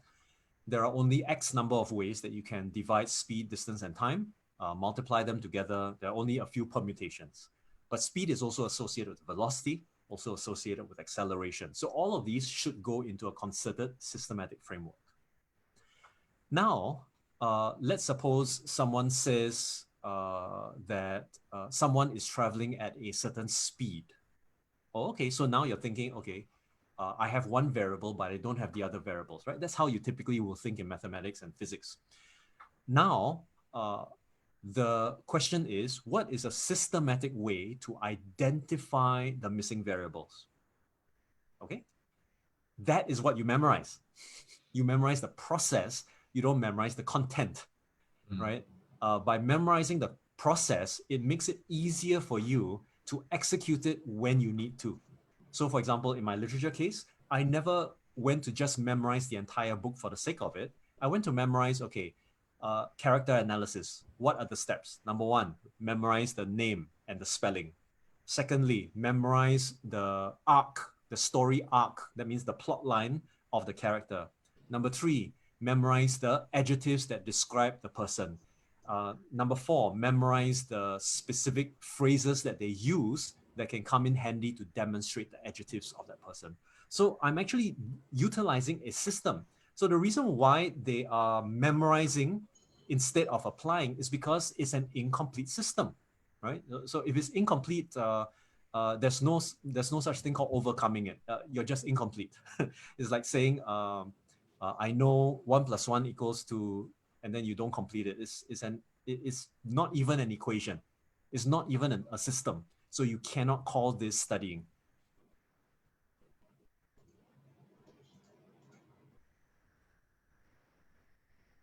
Yeah. Stuart, you're still there, right? Yeah, I'm still here. So are there any other questions? Okay. That are coming up? Be very happy to attend to them. No more questions. Yeah, Okay. we still have about 9 parents online with us. All right. Yeah. Well, glad that you're still on. I don't know. So later on, John, maybe I'll pass you the link. You can post Yes, it please. under the comments or whatever it is, Yeah. or the description, so that they can get a little bit of help. Is there anyone else with any other questions? Just feel free to post them, and I'll do my best to attend to them. Yeah. Okay, for parents who are still online with us right now, please ask any question if you have, because this is one of the very rare moments I can get hold of Stuart. He's a very busy person, highly sought after as well. Yeah, Yeah, I'm actually and gonna go for another session this afternoon, so I'm gonna have to prepare for that as well, and amongst a I host of other things. sure, and I want to add, he's one of the wisest friend I have ever met. Yeah, very wise man. Yeah, okay. Let me ask you one more question, then we'll end off with 2 questions that I normally ask the guests. Okay. Okay, we have one more question from Mami Felicia. Yeah, Hi, okay, Felicia. let me just post here. Very valid question. Now, this question, how to manage a child's disappointment when he or she can't achieve the targets they set for themselves, and whether it's careless mistakes or whatever. Now, maybe we go back to the concept of a fixed mindset versus a growth mindset, which is a Carol Dweck concept. She wrote the book in 2006. She started her work in 1986. So there was a longitudinal study that highlighted the key difference between children who are learners versus those that are not learners. Okay, the biggest aspect of the study was this: if a child believed that their abilities were fixed, or that there's only a focus on a specific result, then they are in what they call a fixed mindset. These children would end up being able to achieve amazing things, especially those that are already preset by society, becoming a doctor, becoming an architect, a lawyer, stuff like that, right? But they end up reaching a plateau very fast. They hit the ceiling very quickly, and then they get disillusioned because they realize that life is not as straightforward as what they thought. It's not what I call a straight line, A to B effort, right? The problem with life today is, firstly, let's look at COVID-19. I don't think anybody planned for COVID-19 because there was no such thing called planning for COVID-19. It's known as a VUCA environment: volatile, uncertain, complex, and ambiguous. It's a terminology taken from the armed forces. When we encounter a VUCA environment, it basically means that you cannot anticipate everything. And if you were to plan for all scenario, you will be overwhelmed. Which is why in the armed forces, there's always a planning for one course of action and a second course of action, the two most likely. And that's based on an analysis of terrain. Okay, I've been involved in the armed forces for quite some time, and I still am. But in order for us to understand this and to utilize it, please remember that if an army encounters an enemy force, they will never be able to go up to the enemy and say, hey, look, I planned for scenario A and scenario B. You have to follow my scenario. They will never say that, right? They will never ever say that. They will in fact laugh at you if you said that. In the armed forces, one of the things that we do is we joke about not signing a contract with the enemy, right? So enemy will never do whatever it is that you plan. They will have ways to move in and out. And that's why the flexibility and volatility is a question of depending what happens in the environment. If X happens, then I respond accordingly. So having said that, sort of like a parallel universe, let's talk about your child. If your child is disappointed, can you use this as an empathy point to connect with them, right? So this is the first thing, which is stabilizing and maintaining the relationship. Not that you condone it, but if she is disappointed, that's fine. The question is, what is she disappointed about? Is she disappointed about the careless mistake? Is she disappointed about herself? Is she disappointed that she wanted to compete with one of her friends and her friend beat her? Is it because she has a question of self-worth is at stake, right? Like, I did this, I'm a bad student. Is that what's happening? Or if your child is from a very competitive environment, maybe that's the case. If your child is in an average school, well, okay, nowadays I have to be politically correct. There's no such thing called an average school. All schools are good schools. I know because I teach teachers. I train teachers from the Ministry of Education. They're all good schools. Let's be very honest here for a moment. If you are from a very competitive school environment, I think that's a more PC approach. A very competitive school environment. Yeah. I can bet you that if your child is still scoring A's, they can still be in the bottom 10%. True. And it may not be very good for their self-esteem. Okay. How I bolstered my self-esteem was, I studied very hard. I got my 11 points at my A levels, O levels, and I went to back then I went to one of the lousiest colleges in the nation. Because the prerequisites were like 20, maybe even 21 points. If you appeal, you'll be able to get there. So what I did was I decided that I didn't want to have the stress of competing with other people. I just wanted to focus on myself and compete with myself. So I opted for the 14th junior college, which no longer exists right now. 14th college of the 14. I went in, and then I learned to nurture my self-esteem that way, right? It's like, I'm doing pretty well. I'm doing okay. I'm improving myself, and so on and so forth. So there is something called short-term success and short-term failure. There's also something called long-term success and long-term failure. Do we know how to contextualize this? Because a child doesn't. A child thinks that everything that's a failure they're taking a short-term failure and thinking it's going to happen for the long term. Oh, I'm a failure. I will die. Things are over. Let's put it this way. If not for COVID-19, many organizations would not transform. This form of digital conversation will never take place, right? Digital adoption would be zero. The CEO of Microsoft said that digital adoption was accelerated by COVID-19. So a lot of tech companies owe their livelihood to COVID-19. So there's always a silver lining in the dark cloud. What is that silver lining in your child's dark cloud? What is it? Is it because she realized that they were careless mistakes? And then you can reframe it. It's like, oh, you're very observant of your careless mistake. Okay, great. So are you aware of the things that you got right? Yeah. Does it also mean that she's very passionate about the subject, right? And if she's very passionate about the subject, then you can say, well, the fact is you're upset. You're so passionate about the subject. Can we sit down and make it a point to figure out the different ways by which we can deal with these careless mistakes. How shall we do it, right? And then throw the ball back into her court, because if she's passionate about it, this is what she will do, right? It is a process, a concerted effort as a parent to shift her frame of mind, to shift the perspective. It's not that you failed. Yeah, I mean, failure will happen, but what do you do about it right now? Okay, what can you do about it? In my opinion, I also feel that for a child to target themselves is a symptom, or can be a symptom of a lack of self-love. Now, what do I mean by this? Compassion should always, they say that charity always begins at home.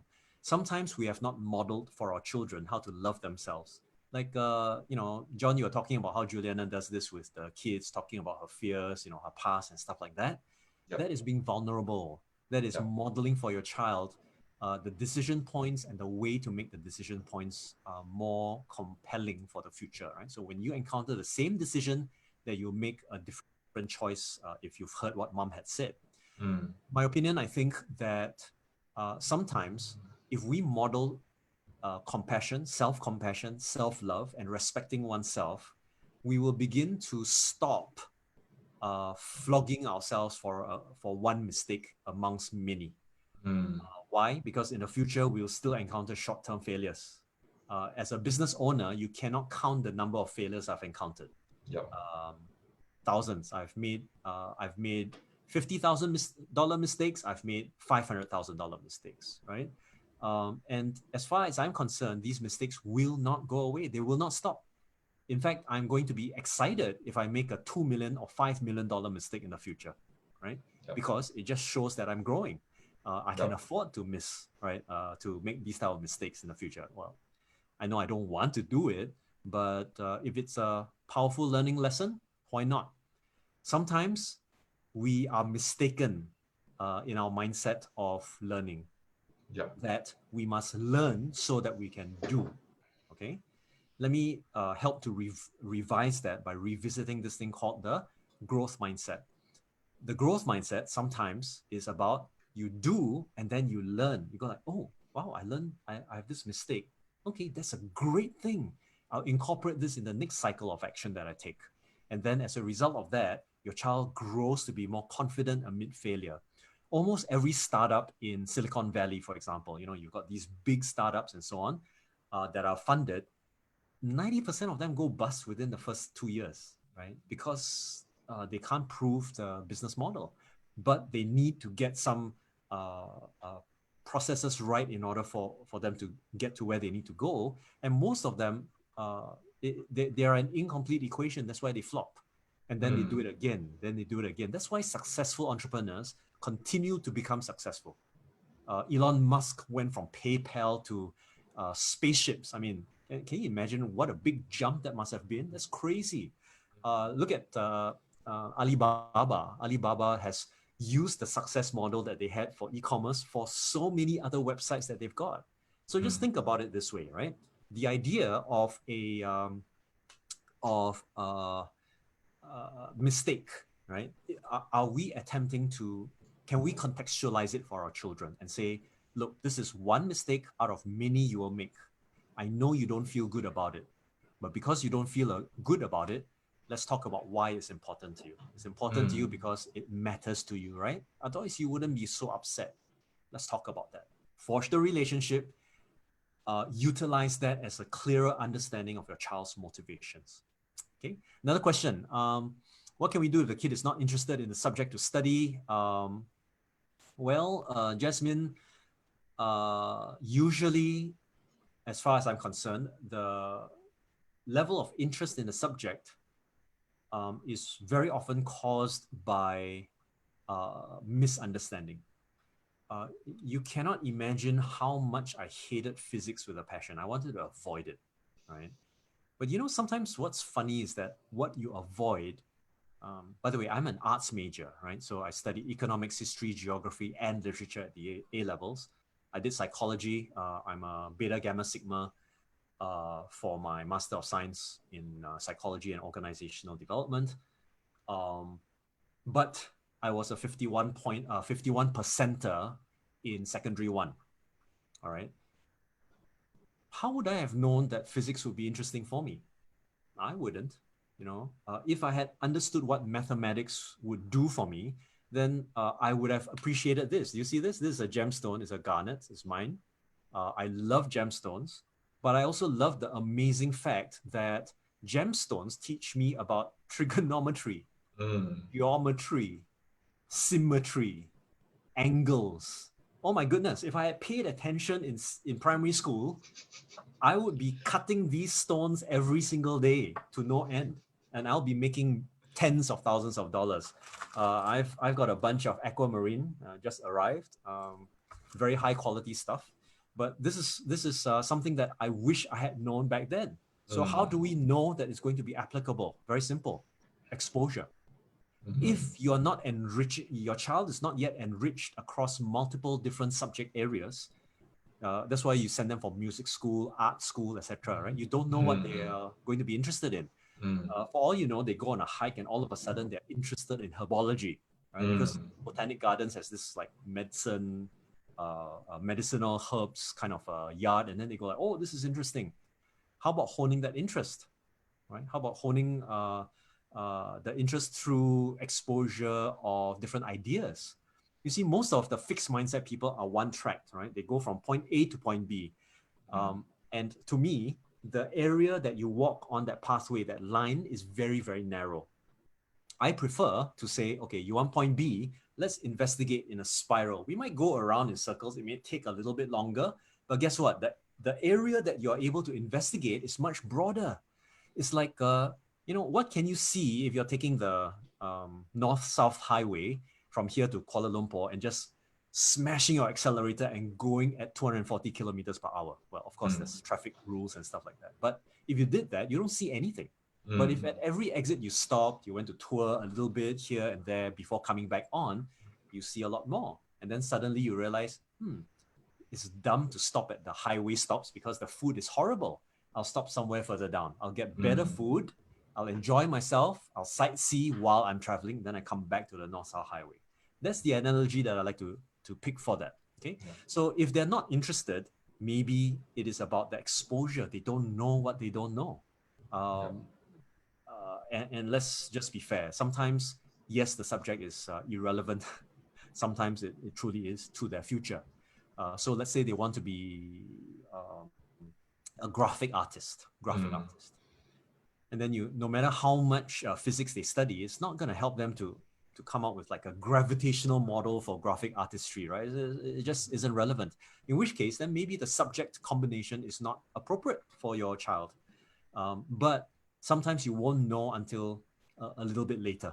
So what I would suggest is, since it is something that they're not interested in, they should study it in the most efficient way possible to get it out of their way. That is my statement that I've used with many, many students, and say, how do I do that? Okay, here, find out what do you need to study? What's the minimal effort that you can get for your maximum impact?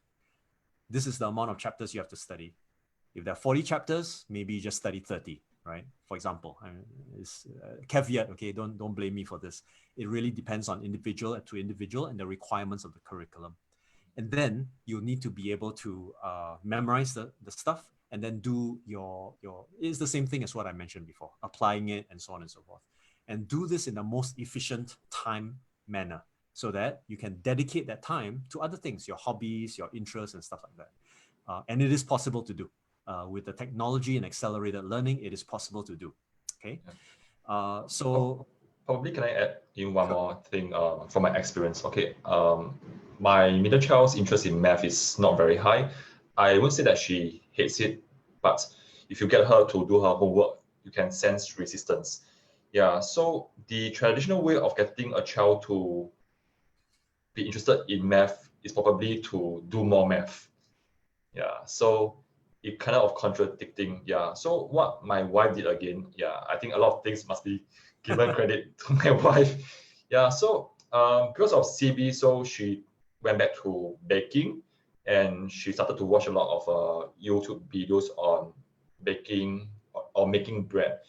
and she got my middle child to do it with her.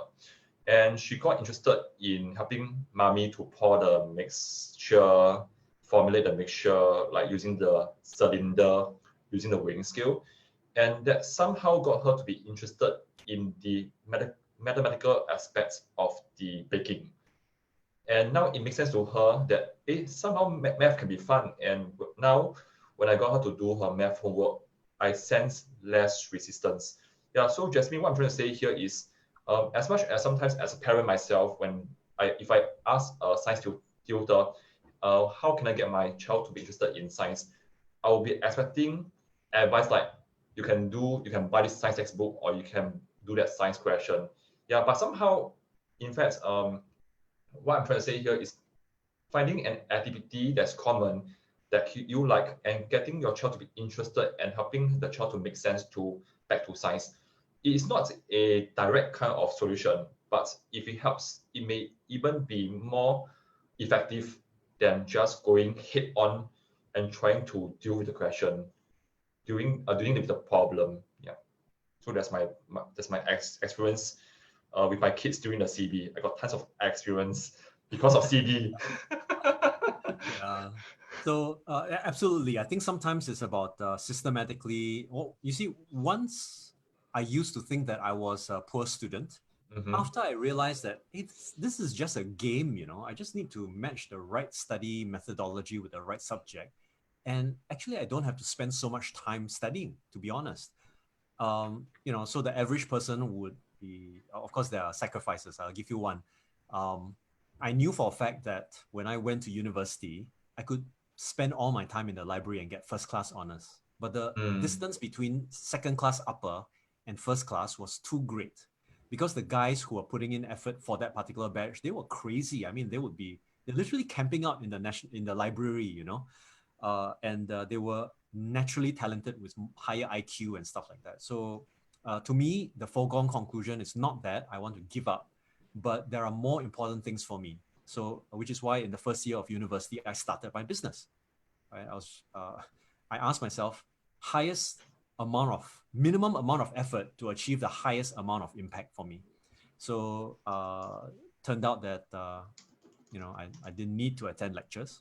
Okay, don't tell my lecturers that. I attended all the tutorials. I did my homework at the back because I knew it was going to be more efficient.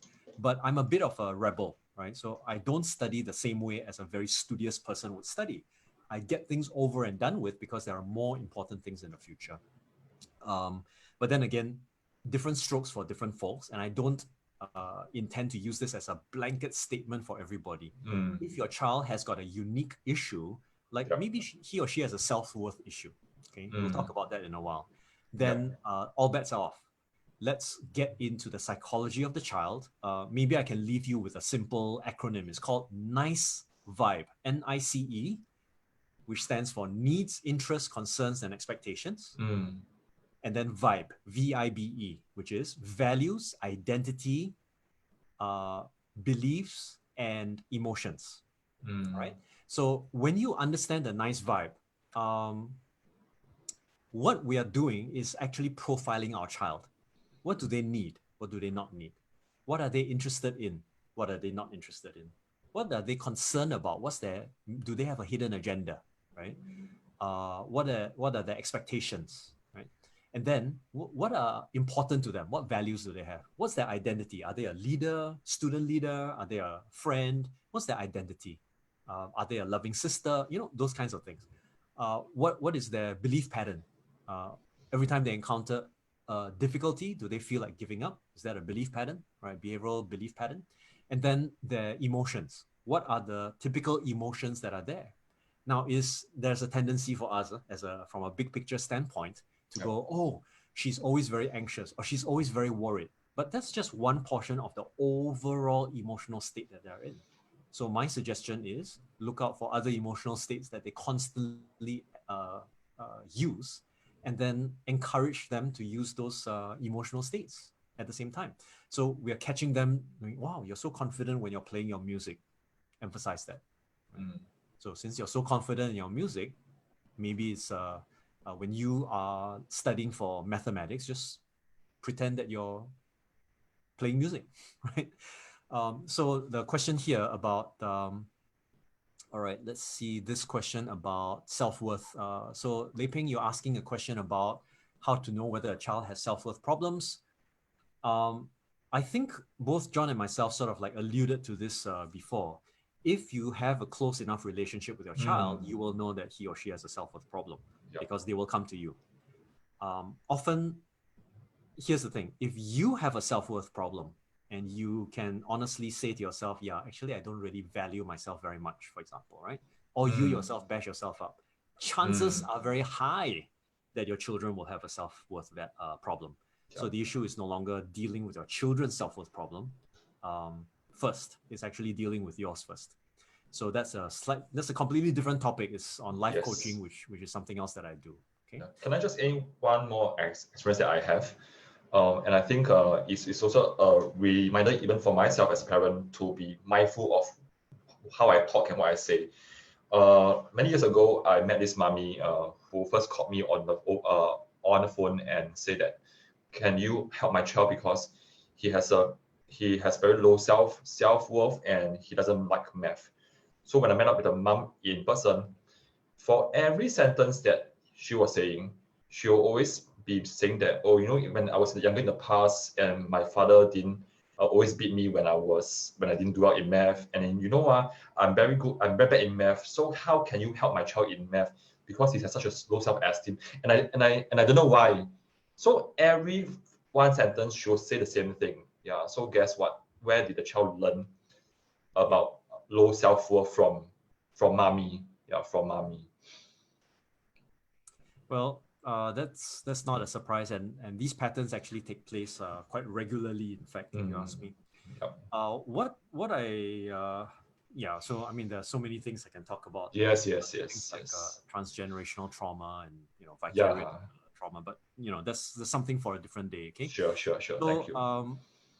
Okay, so Eugenia's asking about, with my expertise in NLP, how would I help the young child or teenager when they cannot focus, not motivated in their learning journey in school? Okay, so you're asking a very multivariate question, Eugenia. So things like they cannot focus. The real question is, what's the obstacle? What's the blockage? There are many things that can cause a lack of focus. So I don't know how to answer this question. If they cannot focus, is it because the teacher is a problem? Is it that they didn't sleep last night?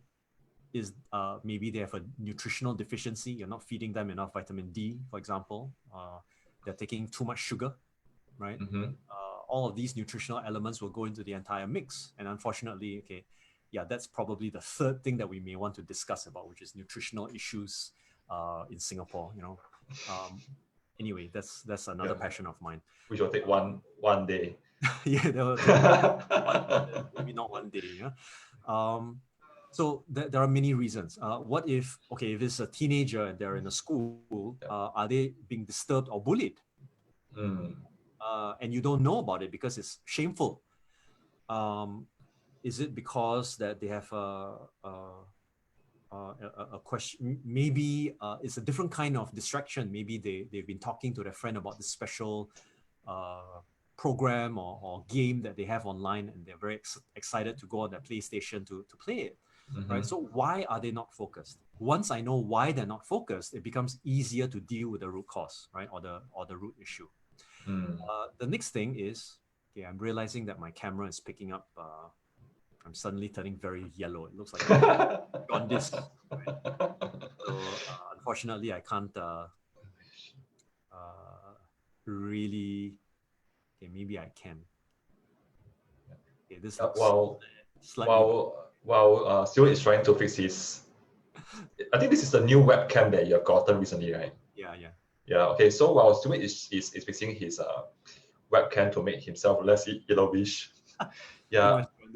I would also want to add in some of my experience is in the past I also have picked up some things when parents shared during my parents' workshop. I sense that in some families the parent is always comparing the younger child with the older child. So when I check in with the younger child who was in my class, I realized that one of the root cause of his disinterest in math is because he felt that he can never live up to the expectation of mommy because there's daily comparison.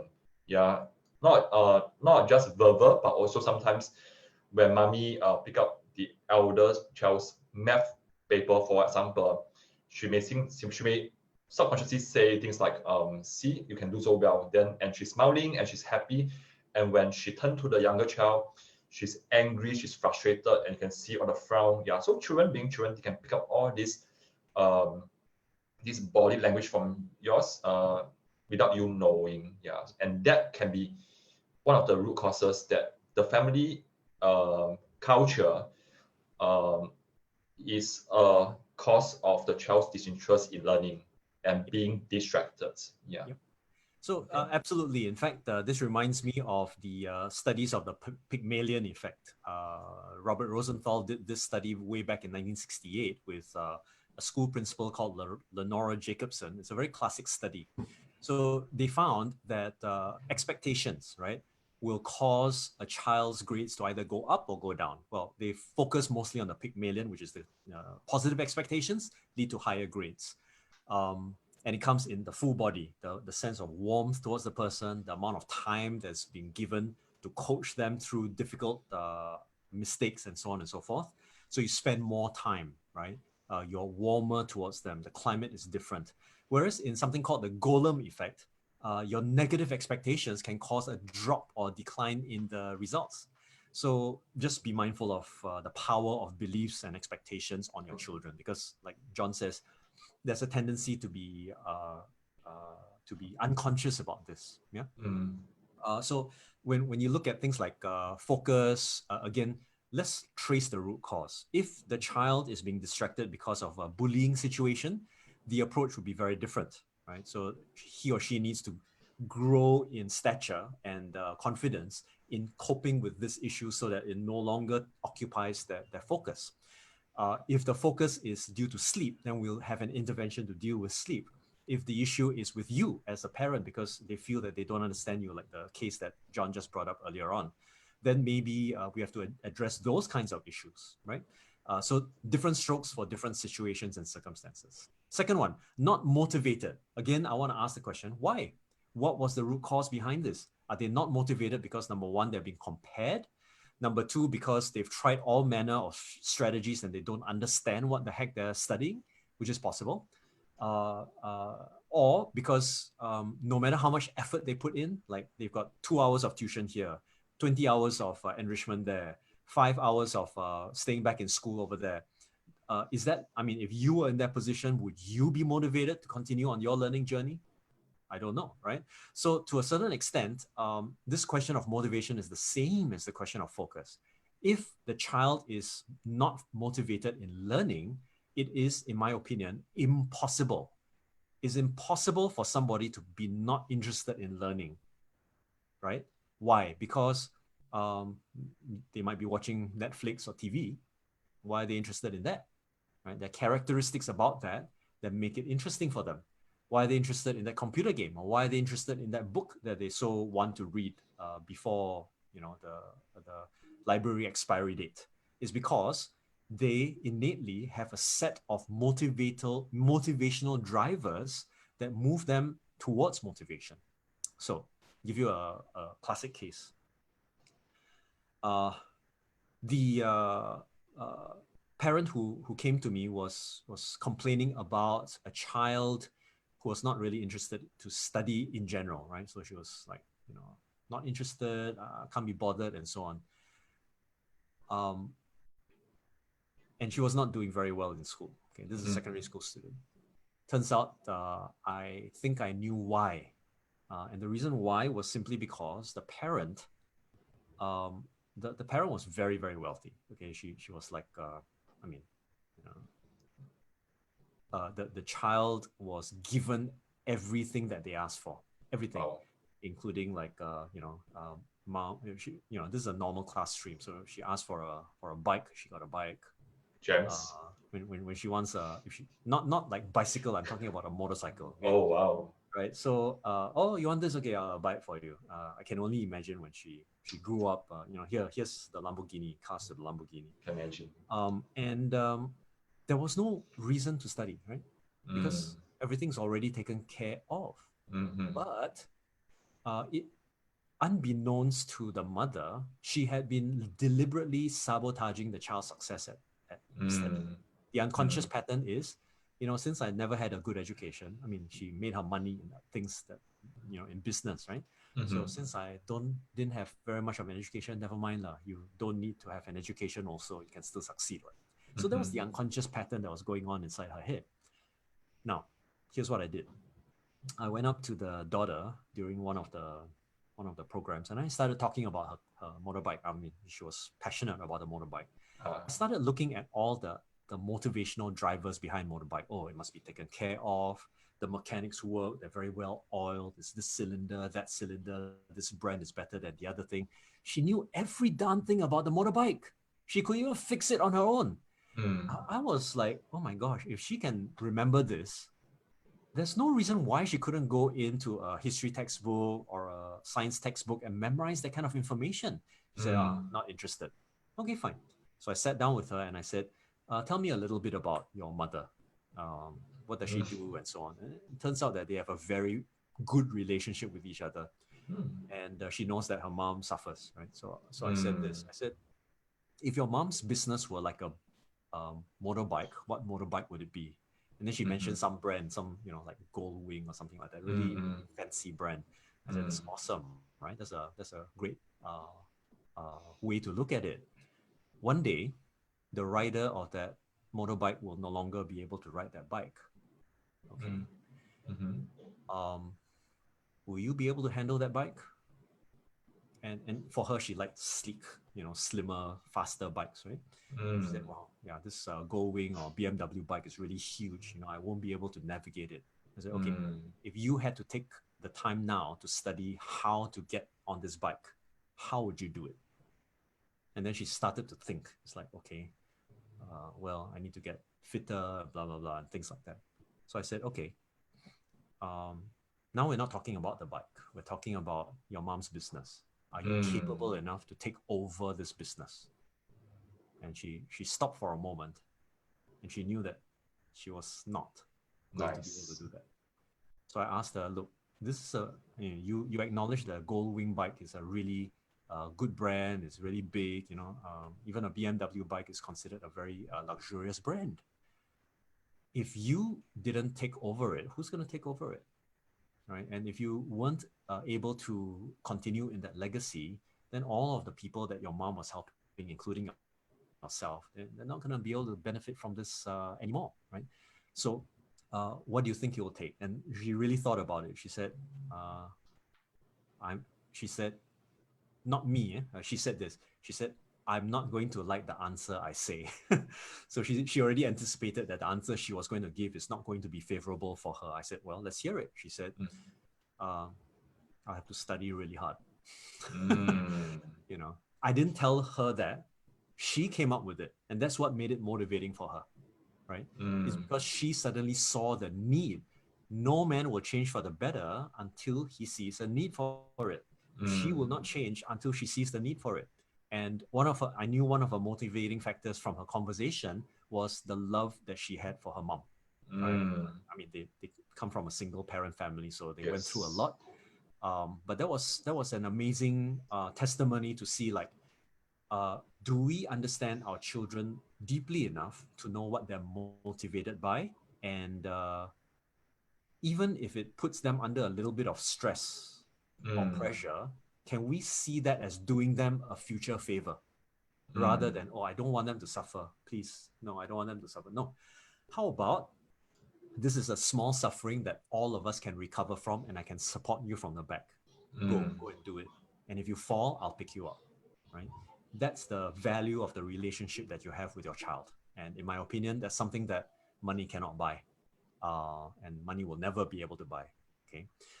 So that's one of the things that I recommend in terms of understanding motivation. Take time, build the relationship, understand what is the reason behind the lack of motivation. And once you understand where they are motivated and where they're not motivated, you can learn strategies. And I train lots of coaches. It's a very standard strategy. Find out what they're motivated in, link it to the thing that they should be motivated in, and then show them the perspective where actually, since they were motivated in the previous thing, they can apply it into this present thing.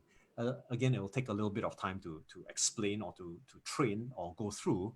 My recommendation is learn to be a coach, like John. That's why he's so good. Okay. Let's just jump in quickly. Okay, parents, if you're still watching this right now, I'm not sure about you, but when Stuart shared a story about the mom, the bike, and the daughter, I was totally immersed and I was totally inspired and literally blown away by not just the story, but also how you lead the child from her interest, which is a bike, to getting her to see the need in studying hard so that she can support her mommy as well out of the love for the mommy. So parents, if you learn something from here, type in learn so that I can get some feedback from you. Yeah, that you have learned something here and you can actually use it for you. Yeah. Okay, Stuart, I'll just share with you some of the nice comments that parents have actually left. Many of them were saying that they have learned so much from this session and very insightful sharing. It's awesome. Yeah. Thanks. Yeah. So while the parents are posting yes in the Facebook page, let's take on the last question and then we'll do a wrap up. Cool. Yeah. And really, I also want to really thank you for your time because this is meant to be 1 hour. Now it's already 2 hours. Yeah. So much stuff to do. So share. Lifelong learning. Yeah. Lifelong learning. So. Yeah. Okay. Yeah. Okay, so shall I go with this question about that Steffi is mentioned? Yes, last one. Face failure. He doesn't like to aim high, only target scores for 65 for math. How to help him?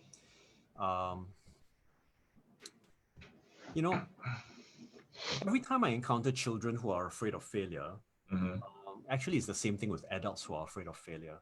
Let's be very honest. All of us are afraid of failure, right?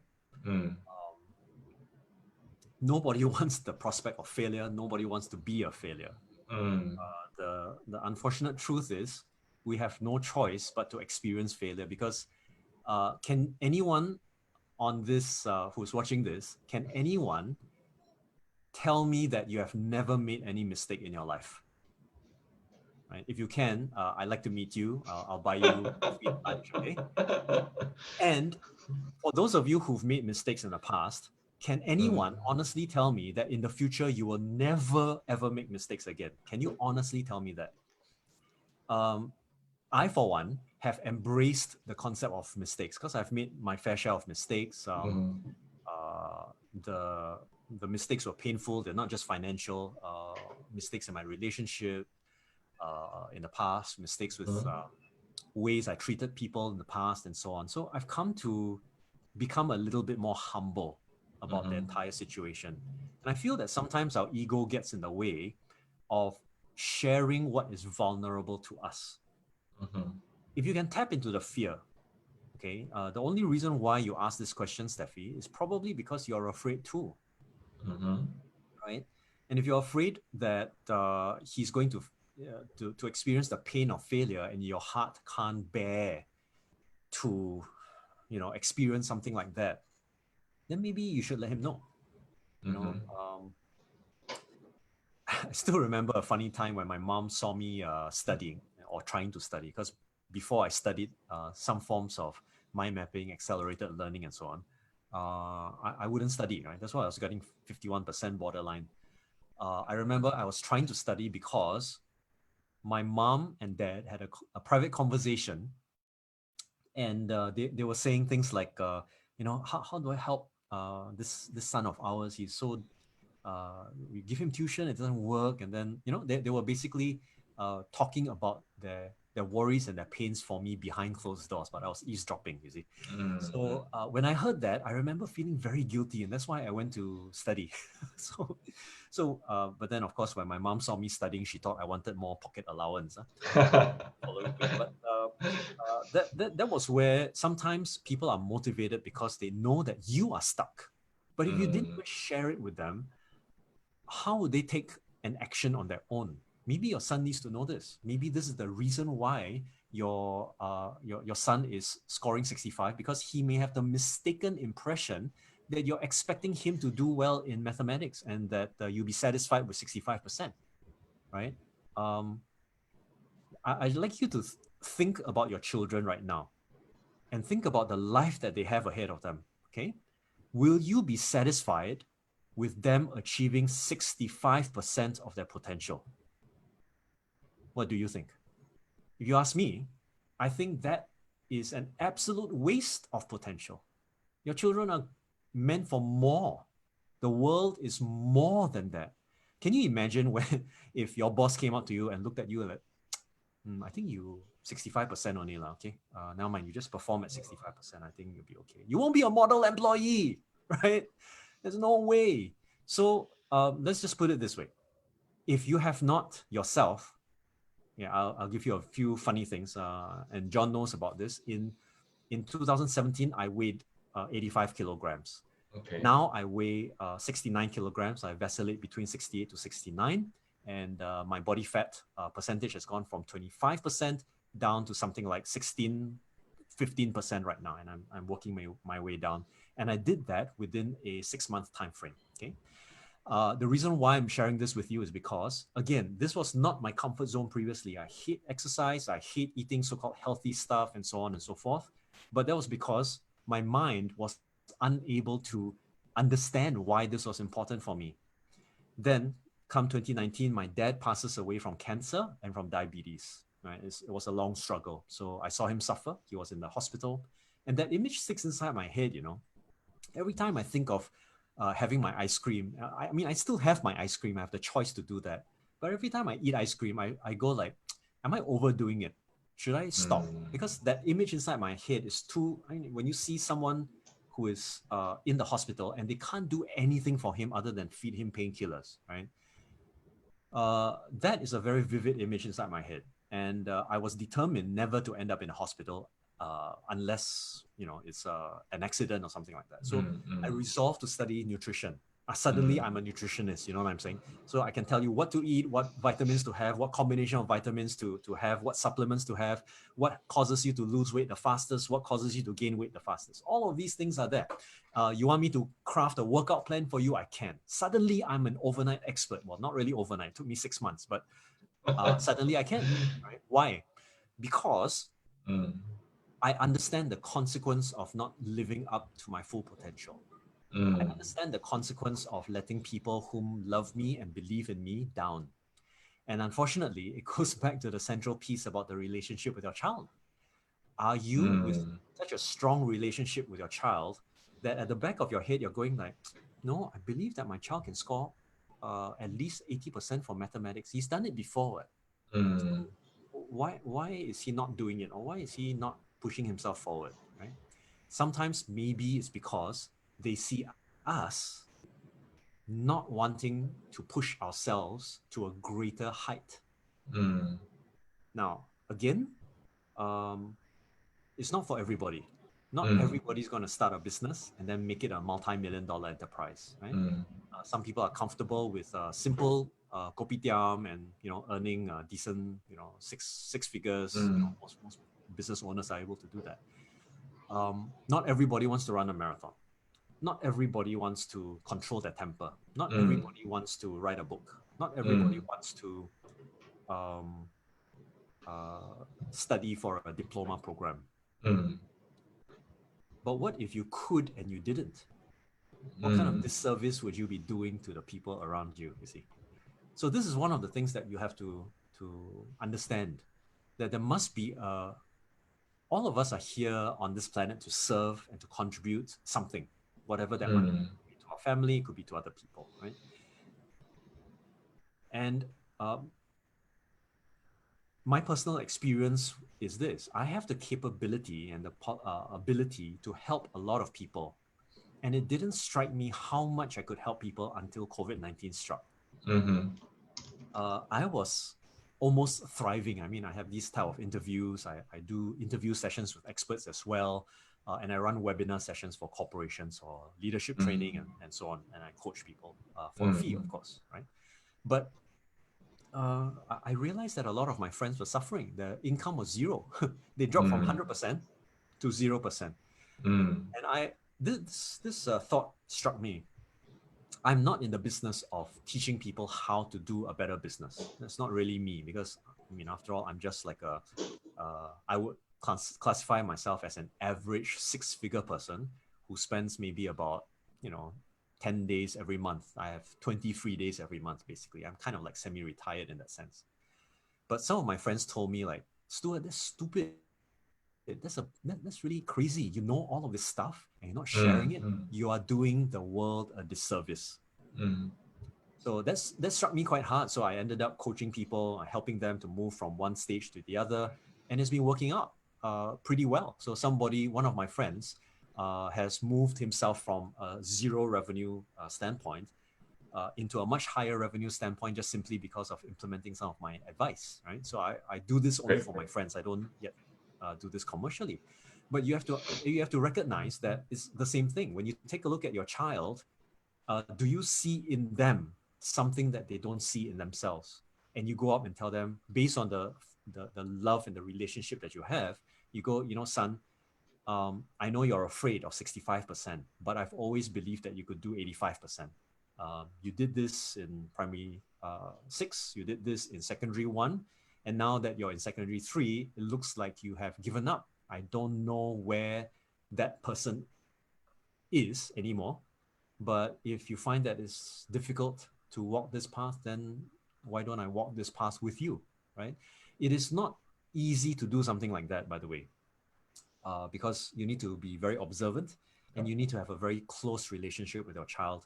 And the comments that you make, you need to be able to understand that the foundation of a child is through encouragement, through nurturing, not through harassment or punishment or scolding. That is scolding started way back in ancient China. You don't do well, you get scolded. I mean, are we still in ancient China or what? All right. So I'm sorry that there are obviously different ways to do it. If you've been taught the same way as the ancient Lao Shi from don't know where, then we are behind the times by many, many centuries, my friends. Okay. So I just hope that you understand. People don't have confidence they don't get confidence by doing things themselves. They get confidence from the vote of confidence by other people. And sometimes that person might be you. Let me just jump in quickly for a while. I totally resonate with what Stuart is saying. And also to take this opportunity to share with our parents why you are seeing a personal development session on a math platform. Because I think some parents are asking me, say that, hey, John, I thought you are a math tutor. Yeah, but they realized that recently I have brought along expert like yourself, as well as other experts in terms of other personal development niche. And the reason is because when it comes to coaching our children at home as a parent, we are also helping them not just in math, also in terms of nurturing, as well as with other aspects like family routines, family dynamics, as well as helping children to gain good habits. And even I think something that Stuart is very good in, which is nutrition. It even goes down to the kind of food that you are feeding your child. Because I know a friend who is feeding her child with bubble tea every single day. Yeah, and she's wondering why her child is so restless. And we know why, because of the sugar. Yeah. And she fails to admit it because she herself is also a bubble tea lover. Yeah. Yep. And let's not go into fruit juice, okay? So juice is just as bad. But anyway, Yeah. I appreciate that, John, because a lot of things about for those of you who don't know, John was one of my students in life transformation program back in 2004, or was it 2003 thereabouts? Yep. And actually, probably John, a lot of the things that I'm saying are quite familiar, right? There's still the evergreen things about personal values, controlling our own emotions, programming our thoughts. And sometimes if we were able to do this on our own, we just basically become much, much better. I mean, at the end of the day, I personally feel that the biggest advantage is not in tuition alone. I think even if you send your child for tuition, it makes a big difference whether you're with your child doing the things that they're doing in tuition or not, right? It makes such a big difference. It's also, shall I say, a form of self-leadership. You know, if we believe in ourselves that we will never give ourselves excuses, and of course, we can't impose this on other people. If we impose this on other people, let's just say you believe in yourself very strongly and you're a leader or manager in an organization and you expect everybody to perform to your standards, you'll be a very hard boss. Right? But if you set the environment so that everybody can see what you're doing and you're happy doing it and you're not stressed up yourself, they'll wonder what kind of magic pill you ate. And then they'll want to strive towards that goal and that outcome themselves. You know, so I want to encourage everybody. It's not easy because, again, very few people learn this kind of stuff. I don't think there's a skills future thing where you go and attend and then it's like, hey, here's how you can motivate your child, or then you become certified as a parent. You know, there's no such thing. But we can learn from the best practices. I believe very strongly that I am preaching to the choir, especially those who are watching this. It must be that you have experienced some of these insights before. You've actually used some of them before, but maybe not deliberately and not consciously, right? So when you turn it into a conscious effort, then you yourself now have to plan for your own workload. Okay, so how do I get this message across to my children effectively? How do I demonstrate to them something that I call a values delivery system, where I know what you value, and therefore I'm delivering this to you on a regular basis, right? So if you value, and I'm not talking about superficial stuff, I'm talking about stuff that is connected to their values. If you value freedom, I will find a way to deliver that value to you because I respect our relationship so much, right? I'm also going to deliver the value by paying attention to what you're doing. And if you violate your own value, I will call you out on it. So you say you want freedom, but yet you're doing something today that sabotages your freedom. As a friend, as a parent, or as a coach, I will call you out on it. I'll say, well, you said this, you're not really being true to your word, okay? And I don't have to be mean about it, right? I just need to be a friendly reminder that, darn, I should have made a better choice. And all these innate values, while they may change over time, these are the things that nurture character. And character can't be bought. Schools say they teach character education, right? No, that's not character education. That is national education. Okay, so character education cannot be outsourced. Otherwise, you end up with people with specific political views. Yeah, so then of course everyone will want to vote for a government that can take care of them. Blah blah blah. But in reality, a person's character is honed through difficult moments. You cannot expect a child to be mature, to be humble, to be strong in character, to be thoughtful, if they have not suffered before in some space or time. Right? So just remember this. Stress could also be an opportunity to develop their character. Great. Yeah. So also to end off, because we are into 2 hours and 15 minutes. Yeah. And lots of gems being shared in the past 2 hours. Yeah. So if you are to leave an actionable step for the parents, because I think probably some parents have taken down notes, but they are not sure which one should I start off first tonight or by tonight. what will you recommend and in terms of actionable steps? Well, this is tough because all parents have got a different starting space, right? So Sure, sure, not that I want to avoid that question. It's just that sure. if I were to make it a choice or a priority, I think the Yeah. first thing that parents need to do tonight is to just sit down and have a test out the communication relationship with their children.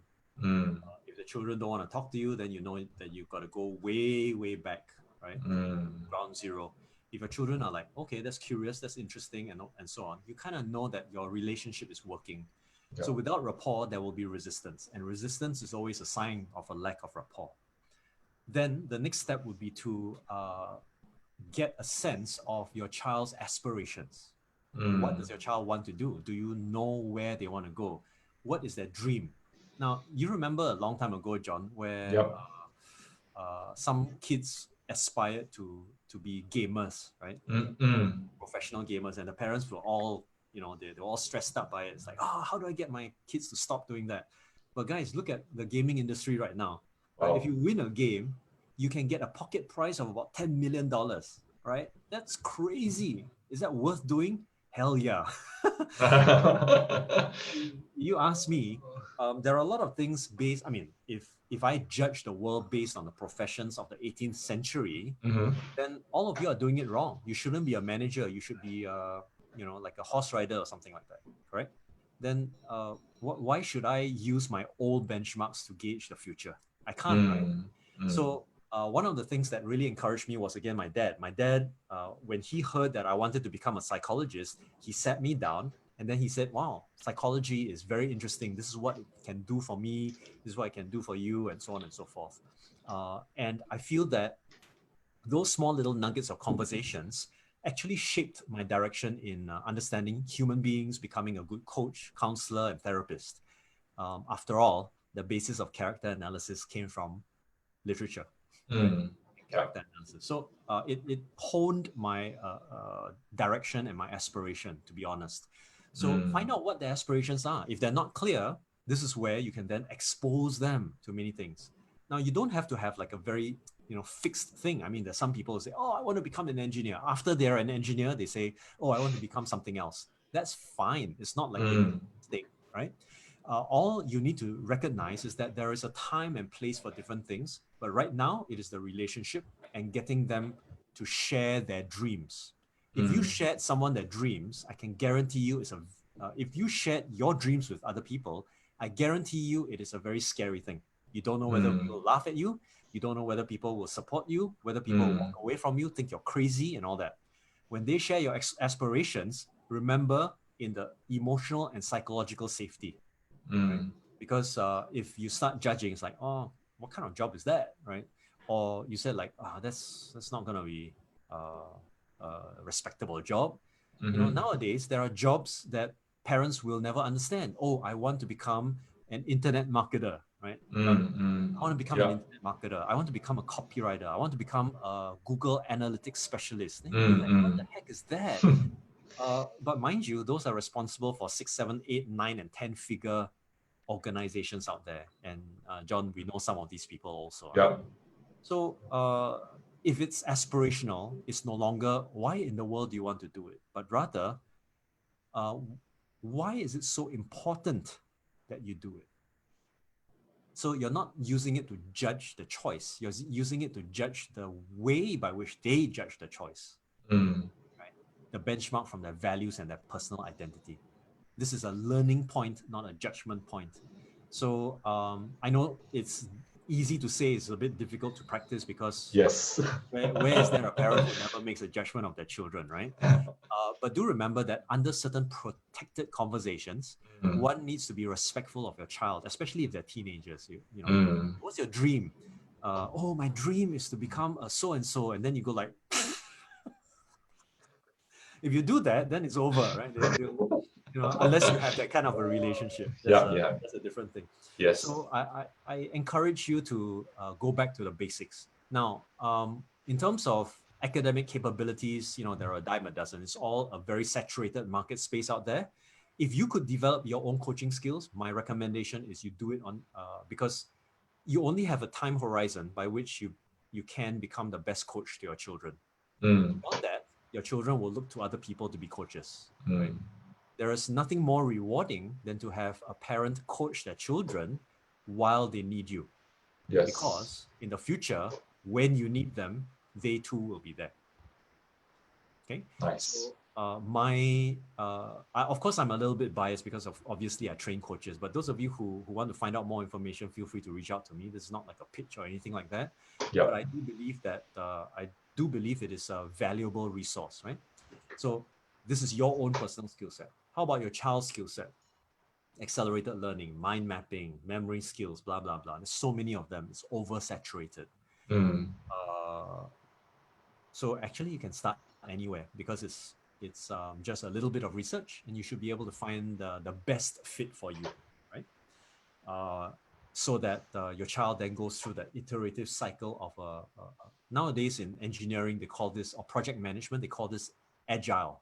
So you go from step A to step B as quickly as you can, and then you improve along the way, right?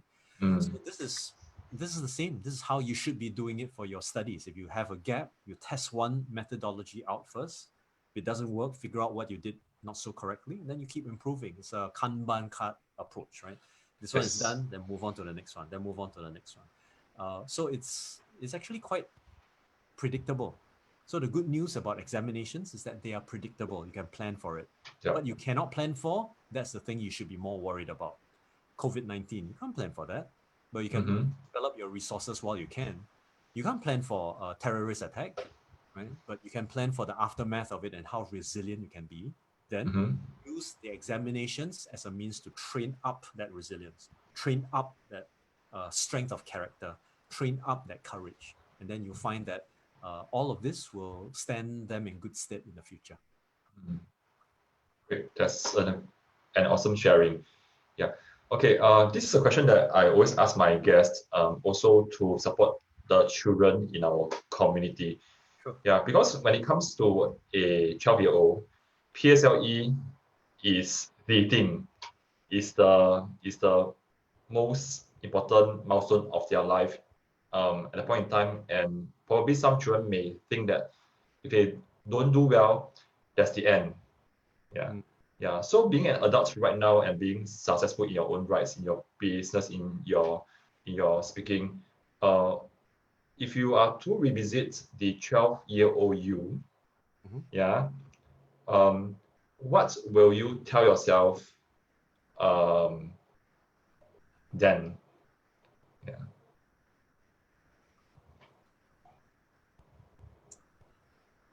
So the the PSLE Stuart was close to a 200 pointer, yeah, in PSLE. So I was quite bad in my studies back then.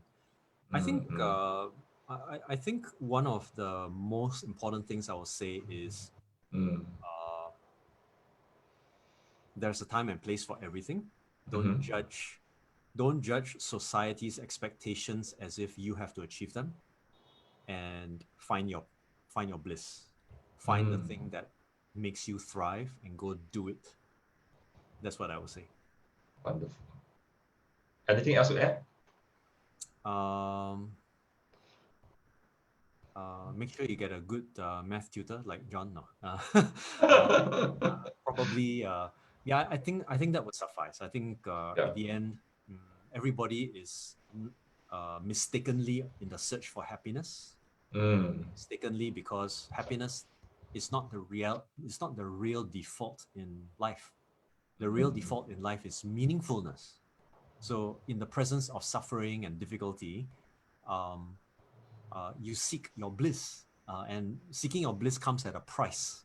You must be willing to pay that price, right? If you don't pay that price, then how are you ever going to get there? You're just an empty shell, saying one thing but then doing another thing. So I would say that, seek your bliss. Look for the meaning behind every mistake. Believe that everything happens in life for a purpose and for a reason. Seek that reason. There will be grief when people pass on in your life that you love. There will be pain when people whom you love betray you, and so on. But in finding the silver lining, finding that meaning, there is more to it than meets the eye. And parents, don't let at PSL, because John, you said PSLE is the most important thing Mm-hmm. to them at that point of time. Don't make it the most important thing for the rest of their lives, Mm. because it's not worth it. Mm. There's always opportunities elsewhere. I know people who have no qualifications leading amazing organizations. I know people with Harvard qualifications who are sitting in a corner of their room being fed by their mother. Mm. So qualifications in and of themselves can be helpful, but just like any tool, a pair of scissors can make me a good craftsman or can make me a murderer. Character determines how we use the tool. Mm. Awesome. Yeah. Yeah. Also to add on what Stuart has shared, yes, I agreed with you as well. If I am to look back at a 12-year-old me, I in fact look up to friends who are high achievers and they're doing very well. But when I fast track into the future, which is now, some of them didn't do very well in life.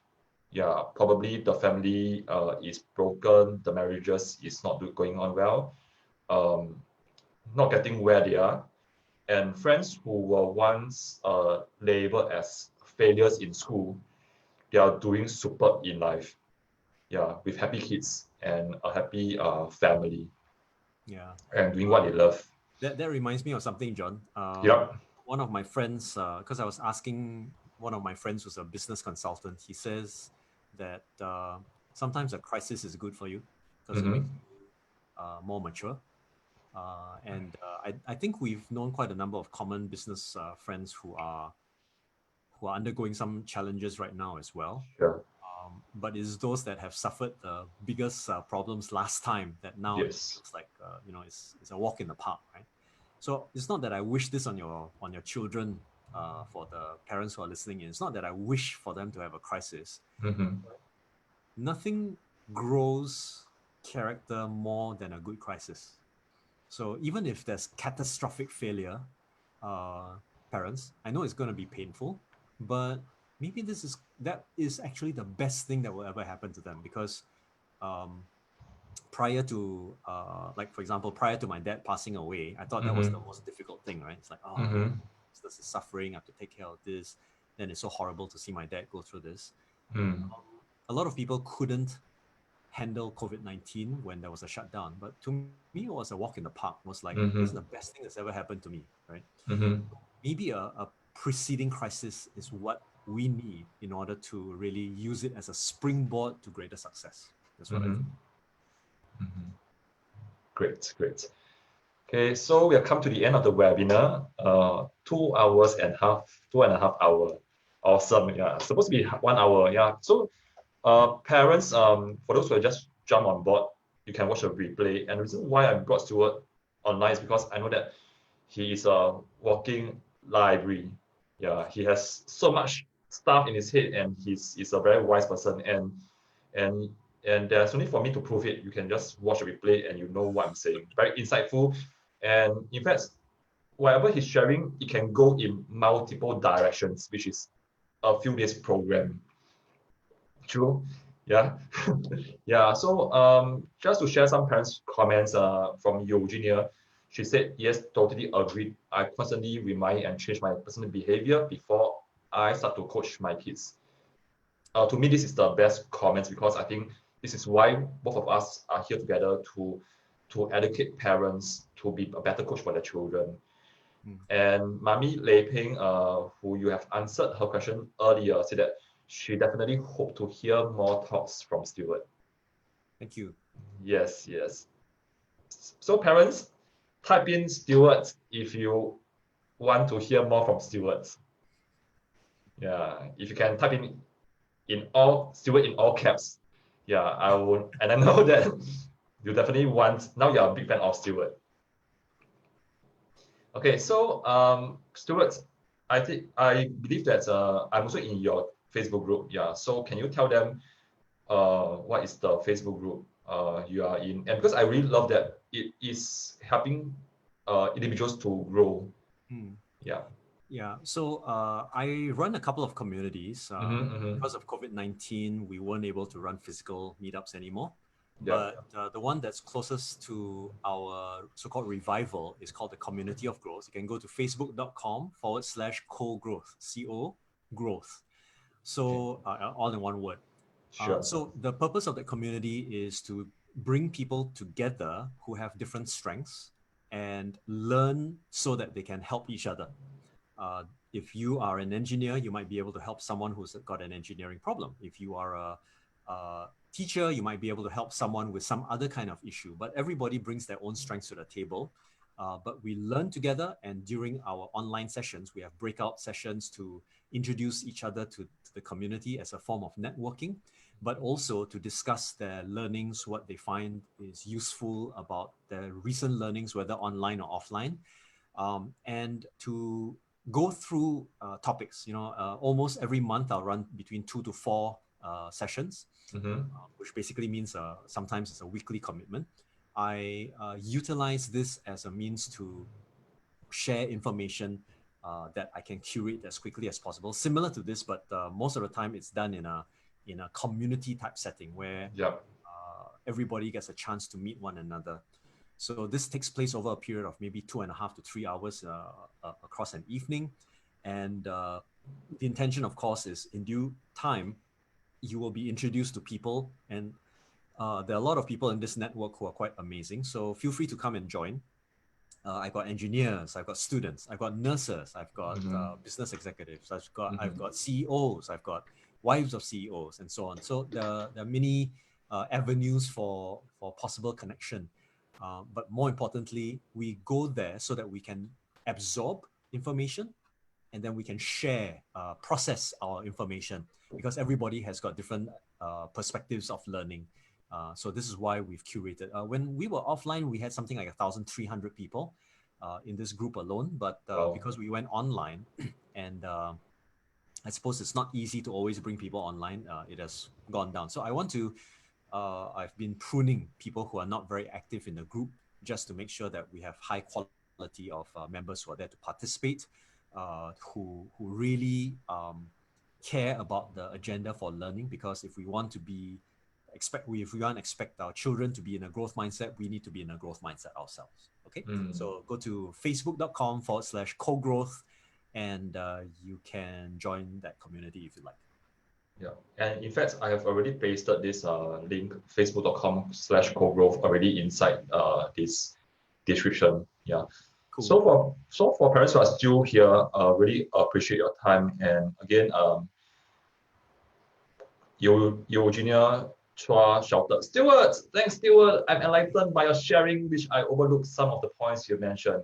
Cool. Cassandra, also a client of mine, said that thank you, Coach John and Stuart, for this very invaluable and insightful session. And Mami Sue said, agreed, parents are the best coach for our kids.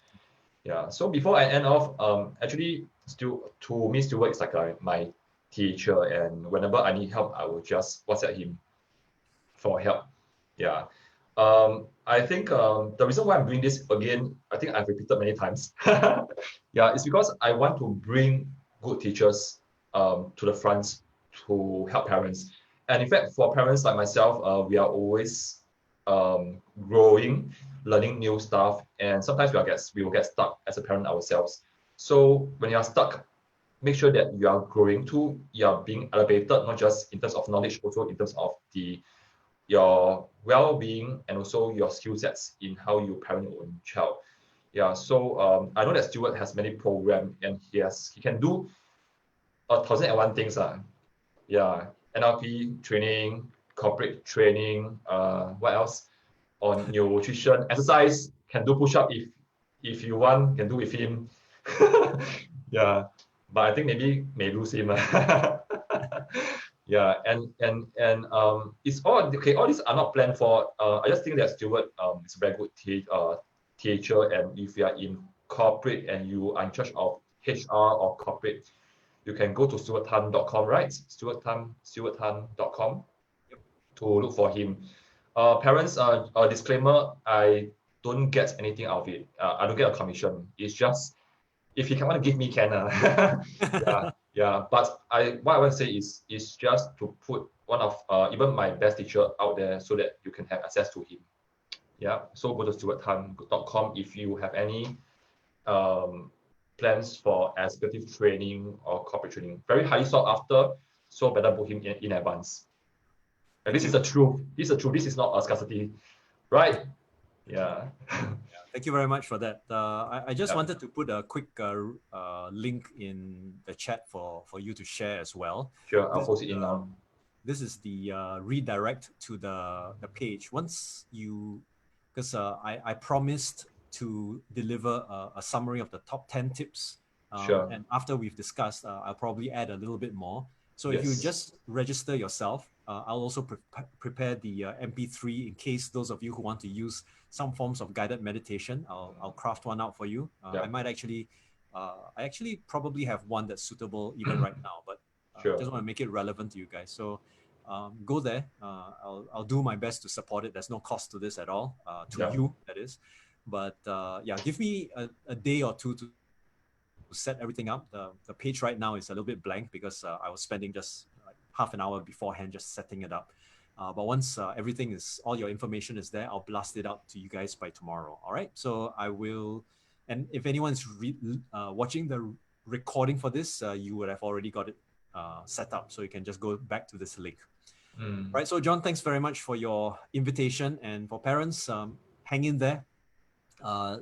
Children are both sometimes a joy and a pain, but you know that the pain is all going to be well worth it, right? Yep. So hang in there and you'll see your children flourish and you'll be extremely proud of them once they become adults and go into the working world. Sure. Okay, just before we go off, again, Stuart, will you be keen if, let's say, in the future we do like a workshop for the parents? Probably it's an online workshop to cover specific. Yeah, sure. Yeah, probably it's going to be a paid thing because I think it's to add more value to the parents and probably with exercise as well as homework and assignments and follow-up as well. Sure. Yeah, certainly. Plenty of things that can be learned. It's just a question of how much people want to learn, right? So we can have further discussions on that subsequently. Yes. And I think I'll be very interested to have a segment on the food because sometimes we parents are not eating the right food and not eating food the right way. Yep. Yeah, eating without chewing. Yeah. Okay. So Stuart, thanks for your time. Yeah. So I'll see you around and we'll keep in touch. All right. Thanks so much. Thank you very much. Thank you very much. Take care. Bye-bye. Bye.